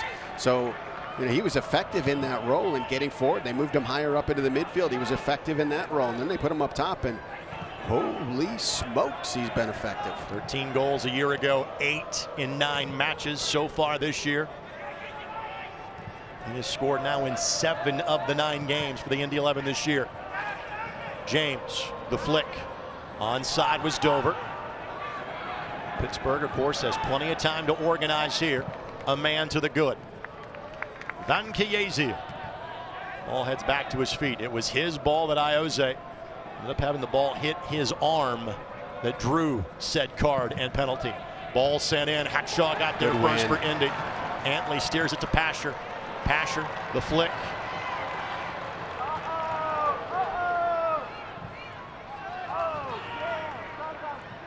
Good combination work, and Lindley screaming, saying, hey, I've got space over here. And he'll do just that. Good make decision. Pittsburgh chase for a little bit. Osmond's got to be careful here.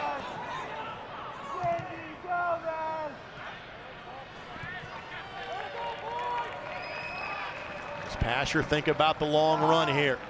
Perhaps he does. Opportunity. Ball taken to the midfield. Well done. Player down for Pittsburgh after the play. And they'll play that ball to the side. At least they should, because they're a man down currently. And now here comes the whistle. That was a great tackle. I believe that was Thomas that is the player that is down. Yep. He's the player that tackled that ball away from Antley and then immediately kind of grabbed that left leg at the conclusion of the play. Yeah, it was a perfect tackle. But you can see his leg gets caught underneath him just a little bit. Could be a cramp. It's been 90 here. Can't imagine Pittsburgh is that much cooler. Of course, you got the rivers, right? It's cooler coming off the water.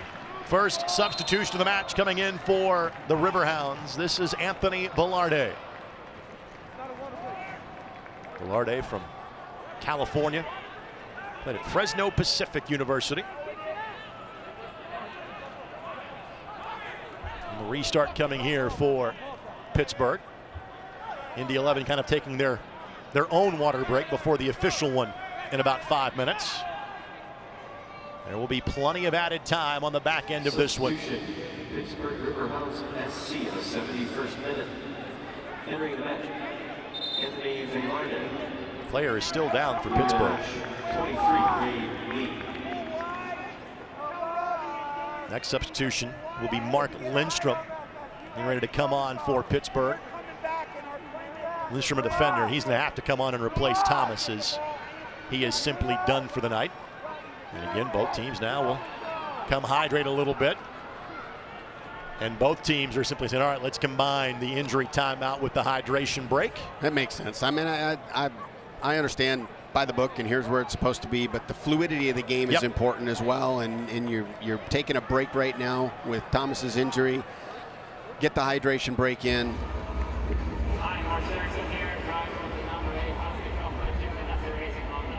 So Lindstrom will come in for Pittsburgh. Now the thing is that I'm curious, will they consider this at the same time as the substitution as Velarde?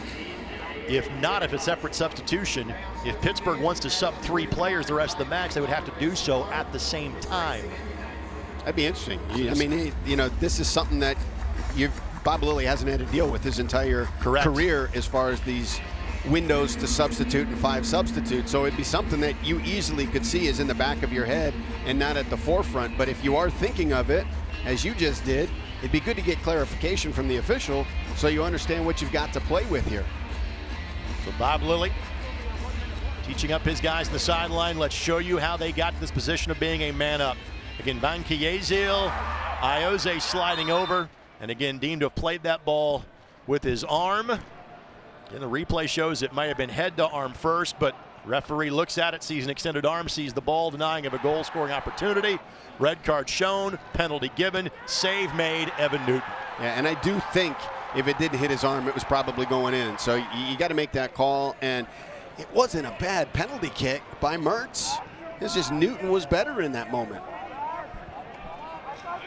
Substitution, Pittsburgh Riverhounds SC. In the 74th minute. Fans, you can follow the Indy 11 and the rest of the USL Championship all season long on ESPN Plus, home of the USL, MLS, UFC, and more. For the nearly 8 million sports fans who've already discovered ESPN Plus and watch the championship live every week. Sign up today at ESPNplus.com.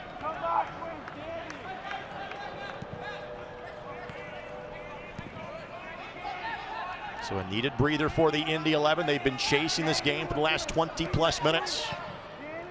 And Indy scored the game winner in Pittsburgh in the 97th minute.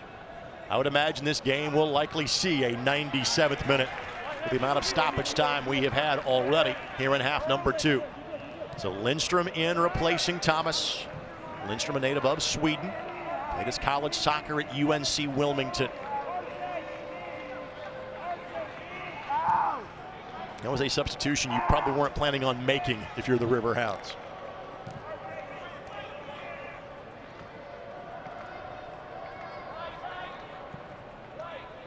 I think Indy 11 is going to see a steady diet of this for the rest of the match. The ball popping out wide, everybody dropping in, a serve in there, see if they can beat an 11 defender to the ball. Sports This Match presented by Ivy Tech, with in-demand programs like information technology, healthcare, supply chain, and advanced manufacturing.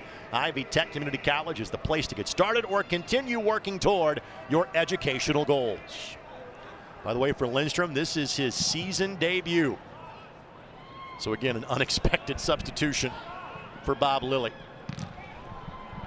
This Pittsburgh team has had, entering this match, 6 players who had started all 6 matches so far.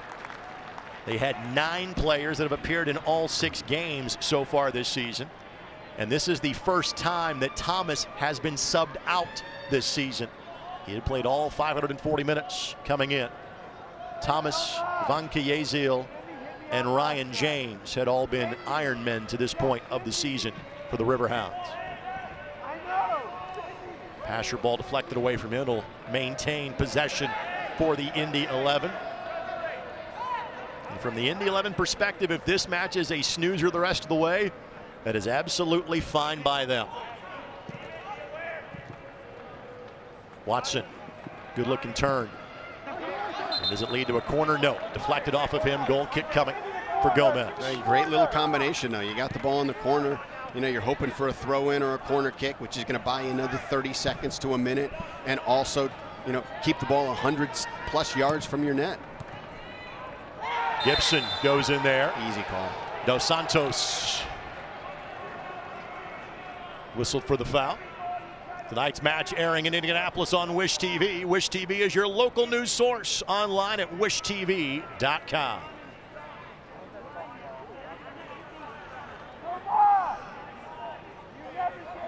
I'll be visiting my friends in the Wish TV studios on Monday evening.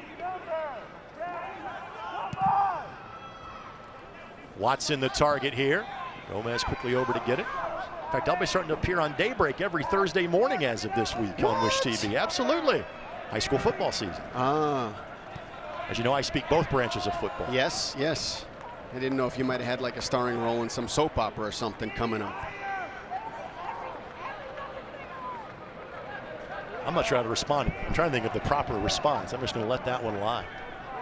Probably best for everybody involved, yes. Van Kieziel plays it over to James.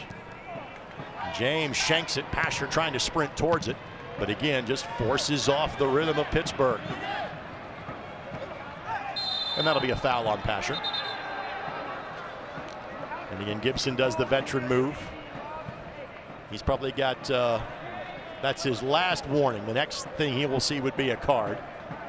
But is trying to buy a few more seconds off the clock here in minute number 78. Yeah, and I tell you what, the way that Indy is managing these minutes is fantastic. They got 2 lines of 4, very compact with Pasher up top. Dos Santos the lead for Griffin.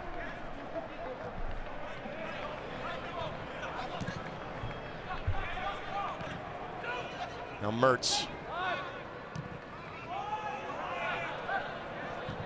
Forbes sends it in. Swept away from Mensa by Ouimet. The 11 playing a high line. The defenders are all outside of the 18 right now. Griffin trying to break through the traffic. Forbes couldn't settle it. Antley will take off. He's got Forbes and Lindstrom to beat. Little hesitation by Connor.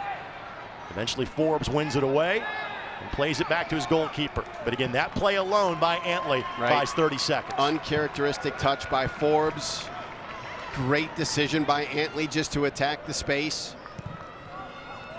Long diagonal ball that Hackshaw reads first. And Antley will track down. And we'll just knock that ball into section 114. Crown Plaza downtown Indianapolis is the official host hotel of the Indy 11. Book your stay at crownplazaindydowntown.com. Located in easy walking distance from Lucas Oil Stadium. Ball sent in. Lindley did enough. And that will be a corner kick. It's a good serve. Good, dangerous serve. Flick that ball away from James, did Lindley. James does have 1 goal this season. And Van Kieziel was a target on a previous corner that resulted in said penalty. Let's see if he is a target this time. Ball goes outside of the 6. It goes all the way through for Velarde to track down. And then Gibson. Here comes that card on Gibson, you would imagine. And it'll be a yellow on Gibson. So Gibson shown a yellow, his first yellow of the match. And he is bleeding rather profusely and saying, hey, that's where the contact came from. It wasn't me. But they're going to have to get him out of the match to get that stopped. And if you do, now you're playing 2 men down, or you are forced to sub immediately for one of your best defensive players. Yeah, I think in this moment you got to try and see if you can quickly stop the bleeding and get him back on the field, keep him on the field, or you got to make a sub because you can't play 2 men down for too long. Frankly, you've already got 4 kind of holding midfielders on the pitch right now. In Lindley, Watson, Gibson, Connor. Let's take a look. And there's what Gibson is claiming. Hey, the foul should be on Velarde. It was his arm that struck me, not the other way around. So Gibby is being tended to by the trainer for the Indy 11. Smart move by the trainer to take the time to walk across the field this way. See if you can get the bleeding stopped. Nick Moon is about to enter. Tyler Pasher will come out. And again, Moon is playing a more forward role this year for the Indy 11, but has played more midfield and defensively in the past, just trying to get some fresh legs, not to score a goal, but to have more effort defensively. Well, don't tell that to Nick Moon. He's going in there to score. And I tell you what, he's got pace too. However, this is the final substitution window for the Indy 11. So if they're going to try to get somebody for Gibson, they would have to do it now. If not, he has to stay in the game. This is, if you're looking at player of the game, the athletic trainer for Indy 11 treating Tyler Gibson on a 50-yard walk to get the bleeding stop, as opposed to just stepping off the far touchline and treating him there and letting the game go back on. And Gibson is being given a backup jersey. Looks like a number I would wear, maybe even a size as well. 55 is now the spare jersey for the Indy 11. I think he is being told he will have to be waved back on. So momentarily, the Indy 11 will play 2 men down.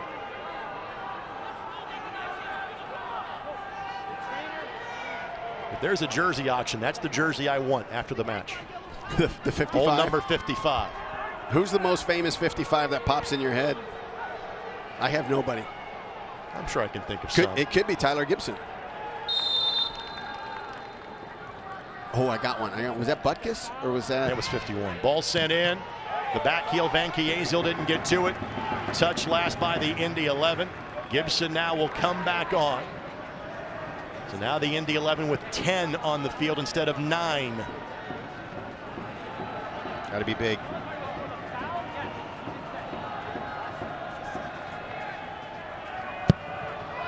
At the edge of the 6. Good Ball ball. goes all the way through. Good old number 55 hustles over to knock it forward. And then with the head wrap, knocks it down in a high boot. Good decision. Maybe even extended arm is whistled against Pittsburgh. The USL's elite pre-professional platform, USL Academy, allows clubs across the USL to build a pathway to pro soccer by bringing together top local youth talent. Following the success of the first Academy Cup events, clubs can now apply to participate in the USL Academy League, kicking off in the spring. For more information, visit usl-academy.com or search hashtag USL Academy on social media. And an errant restart by Newton gives possession right back to Pittsburgh. And we're in minute number 85. Expect this one at least to go 95, if not longer, because of the stops and starts in the second half. And out of that 10 minutes that's likely left, expect 8 or 9 of them to be played right down here in Indy 11's defensive half. The lone goal belongs to Tyler Pasher, assist to Andrew Carlton, minute number 13. The Indy 11 since minute number 49 have been playing a man down. An immediate red shown to Iose on the denial of a goal-scoring opportunity with an outstretched arm. Penalty given, taken by Robbie Mertz. Save made by that man, Evan Newton. And Indy 11 have simply kept Pittsburgh at bay for the last 35 minutes. A 75-yard effort trying to track down Nick Moon, could not get to it. Smart play by Mitch Osmond there in dummying that ball back to Evan Newton. He could have cleared it that same distance, moved the position of the field the same amount, but by giving it to Newton and having him pick it up, it took another 30 seconds off the clock. Van Kiesel will play this ball along to Dos Santos, and Newton will let that ball roll as long as he possibly can. The sands of the hourglass continue to pour through from the Indy 11 perspective. Final 5 minutes plus stoppage time is brought to you by good give and go by Watson and Gibson. Moon trying to stay onside. He does not. He was just a step offside, and then he is shown a yellow card for delay of game after knocking that ball away. And you saw Gibson tried to hold it up to allow Moon to get back on and just released it just a beat too soon. Yellow card caution has been issued by the referee. Otis Wilson? To Indy 11-17. What was Otis Wilson's name? In the 86th minute. For Pittsburgh, what about Jack Ham, Jack Lambert? What were they? Well, Lambert was 58, Jack Ham was 59. Okay, we're getting closer. I think Otis Wilson might have been 55. Ball played across. This is Lindstrom. Oh, what a ball. Osmond got there. Ball ricocheted off of Mensah, but again, Mensah had that ball hit off of his arm. Ball goes back to the Indy 11. How solid has Osmond been tonight in place of Patty Barrett? I mean, take a look at the decision on the head ball back to Newton. You take a look at the dummy ball back to Newton. Those moments, those are big moments. And you get no credit for them. There'll be no stat for that. I'm gonna add that to my list of things to write to somebody about. I want big moments as a stat. Lucas Fernandez comes in, as does Mark Forrest. And both these players normally brought on as late game substitutions. Forrest has not scored this season. Fernandez does have a goal. Again, just some fresh legs up top. Trying to find another opportunity for Pittsburgh. Moon slides it forward, but Connor had broken off his run at this point.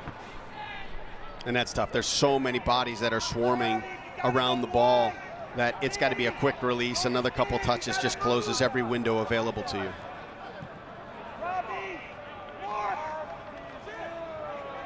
And 5 across the back line for Indy. Trying to keep that line as tight and as high as possible to compact the space against Pittsburgh.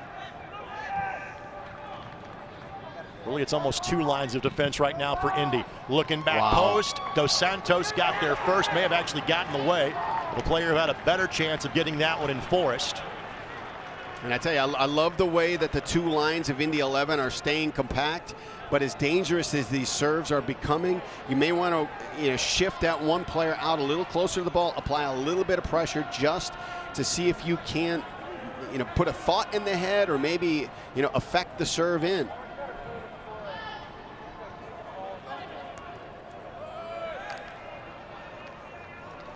You can take the boys in blue or tonight the boys in checkers wherever you go with you. Download the all-new Indy 11 app in the Apple Store or get it on Google Play. And again, we referenced a match in a draw a year ago. The Indy 11 that night played a man down for 70 minutes against, at that time, one of the better teams in the league in Tampa Bay, who finished last year as the number 5 seed. That was about as impressive as we've seen the Indy 11 play in this scenario in club history. And that was a loaded Tampa Bay squad, and the 11 outplayed them once they lost the player. I'm not sure if I'd go that far tonight. I'm going that far, Rakestraw. The Indy 11 have been cagey a man down these last 40-ish minutes. We're in the 90th minute before we get to added time, of which we expect there to be a lot. The ball ricochets off of Antley. Finds Nick Moon. This is Fernandez. His fresh legs on display, sprinting towards that one. Wouldn't say Indy had thrown a lot of numbers forward, but they had thrown some. And that'll be a foul on Moon. And obviously, since that card, this game has become a series of whistles. Pittsburgh, whenever there has been a restart, has tried to play fast. This time they were stopped. And again, as soon as it's set for play, they go again. Velarde inside of the 18. 6 minutes of added time at the conclusion of this one. Gibson gets in the way of that one. Gibson now has a run going, knocks it forward to Moon. Van Kiesiel gives chase. Moon keeps it in play. Lindley streaking forward. Moon finds him. Lindley could not get much on it. However, it is a corner kick. And walking into time-wasting 101 for the Indy 11. Great opportunity by Nick Moon. You've got the chance to take it into the corner. He doesn't, maybe he's seen that there's still 6 minutes left in this match. He could take it to the corner and try and kill a minute, or he can go for the knockout punch, and they go for the knockout. I don't think you go for the short corner here. You just take your time on the restart if you're Indy, or you do go for the short corner. It's exactly what Lindley went for, and this will be deemed a goal kick, and not enough time went away there if you're Indy. Watson pressuring the ball here. Ball back to Gomez. He has obviously had little to do in this second half. It's little things like that. It's Matt Watson stepping up and pressing there that forces the ball back to the keeper instead of it being an attacking touch. Ball sent in. Newton lining it up. No problem.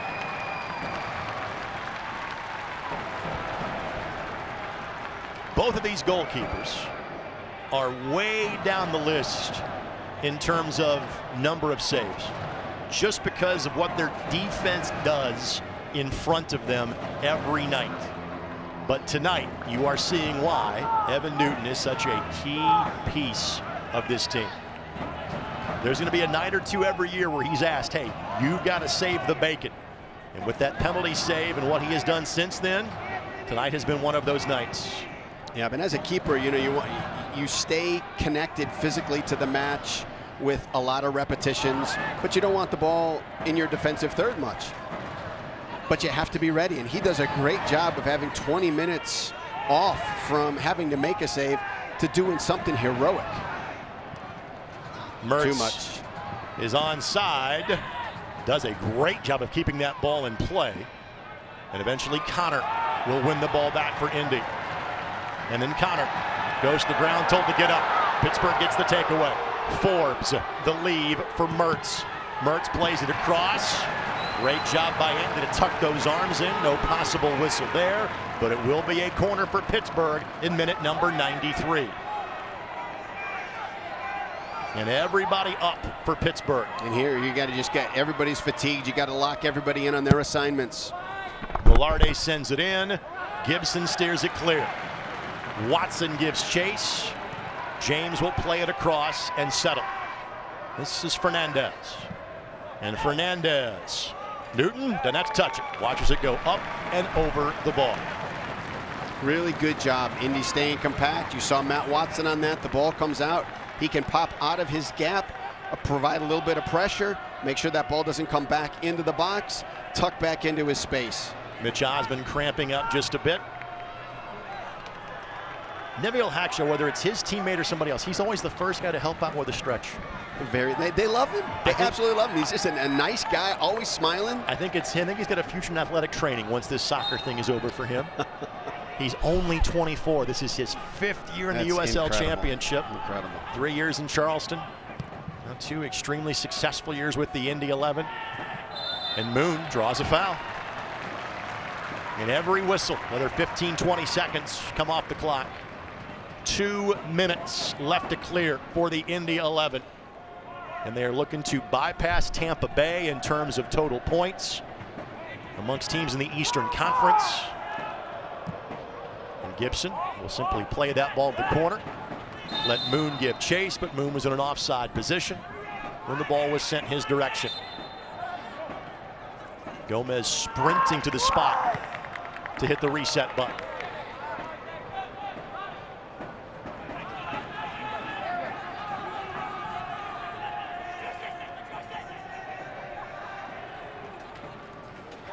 It was Indy that stole 2 points in Pittsburgh with the 97th minute thunderbolt from Tyler Pasher. Back on July 22nd, Pittsburgh looking to steal a point here and level this at a similar time frame. James stays onside. Osmond clears it out. Ball booted by Connor. Connor off to the races. He's got Moon if he can launch him forward. Can't get it through Forbes, but it will be a throw in for Indy here in the 96th minute. And Griffin wants that touch back at the top of the box. That was the opportunity that they needed, and the touch just gets away from him. 45 minutes plus in which Indy has played a man down. But the most significant challenge during that time was directly on the penalty. Newton saved it. Pittsburgh has yet to score against Indy. Now in over 190 minutes played this year. They have 18 goals in 5 games against everybody else they have played this season. And this is likely at a loss of possession. Watching the referee and his wristwatch as much as the action on the field. Mertz plays it to the right side. Forbes further right. Everybody steers inside of the 18, edge of the 6, ball booted away, and again a look at Lucas Zapala. Gomez at midfield to settle it down. That's the whistle. The Indy 11 take all 3 points tonight and do so playing a man down for the final 45 minutes. And they are back to having more points than any other team in the USL Championship. 19 through 9 matches. The hardest earned 3 points all season for the Indy 11. Massive win. Massive win. So Pittsburgh with 4 wins, 3 losses through 7 played. Again, if these two were to see each other again, it would be in the first or second round of the USL Championship playoffs. Carlton to Pasher in half number 1. Newton the man in half number 2. It all adds up to a 1-0 victory for the Indy 11.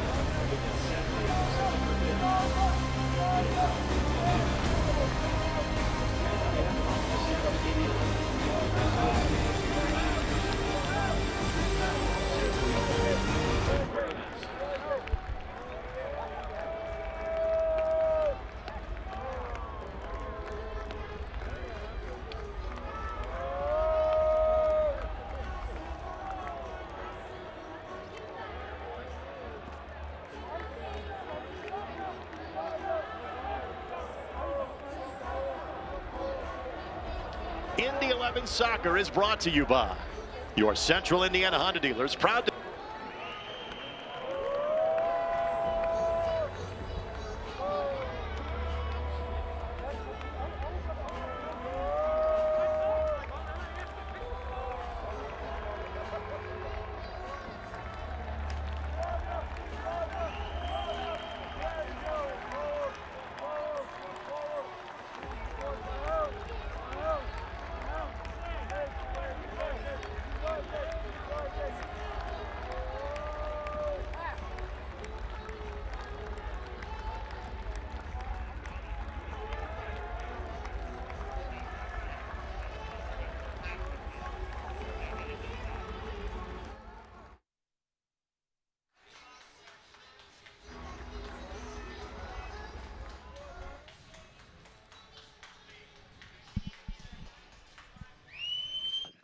Indy 11 Soccer is brought to you by your Central Indiana Honda dealers, proud to be the official automotive sponsor of the Indy 11. And by Community Health, exceptional care simply delivered. Community Health Network. This game took a dramatic turn early in the second half. Ioze given a red card, a penalty assessed, a save made by Evan Newton, and Indy hung on for dear life to get that 1-0 victory at home this evening. But it is time now for our West Fork Whiskey shot of the game. West Fork Whiskey, Indiana's premier whiskey distillery. And much as he did on July 22nd, the only goal of the match belonged to Tyler Pasher, his 8th of the season, and it held up for win number 6 of the season for the Indy 11. Yeah, and the roots on that goal were firmly planted by Carlton. Carlton gets the assist. It's his 3rd of the campaign. Tyler Pasher, the leading scorer in the USL Championship, fitting for the Player of the Month. And his team now temporarily 9 points clear of St. Louis in second place in Group E standings. Such a great place to be. And when you look at the calendar, you got plenty of time. You got plenty of time to recover, get guys healthy. 11 days off before the next match for the Indy 11 against Lou City on August the 26th. A fantastic effort put in by everybody in that checkered uniform tonight. That will end our game broadcast this evening. For those of you here in Indianapolis, stick around. We've got the Central Indiana Honda Dealers postgame show that comes your way next. We'll hear from Martin Running and other members of the Indy 11. Final score this evening, Indy 11 1, Pittsburgh Riverhounds 0. Thank you for watching Indy 11 Soccer. This copyrighted telecast of the United Soccer League Championship cannot be retransmitted, rebroadcast, or reproduced without the expressed written consent of the United Soccer League Championship.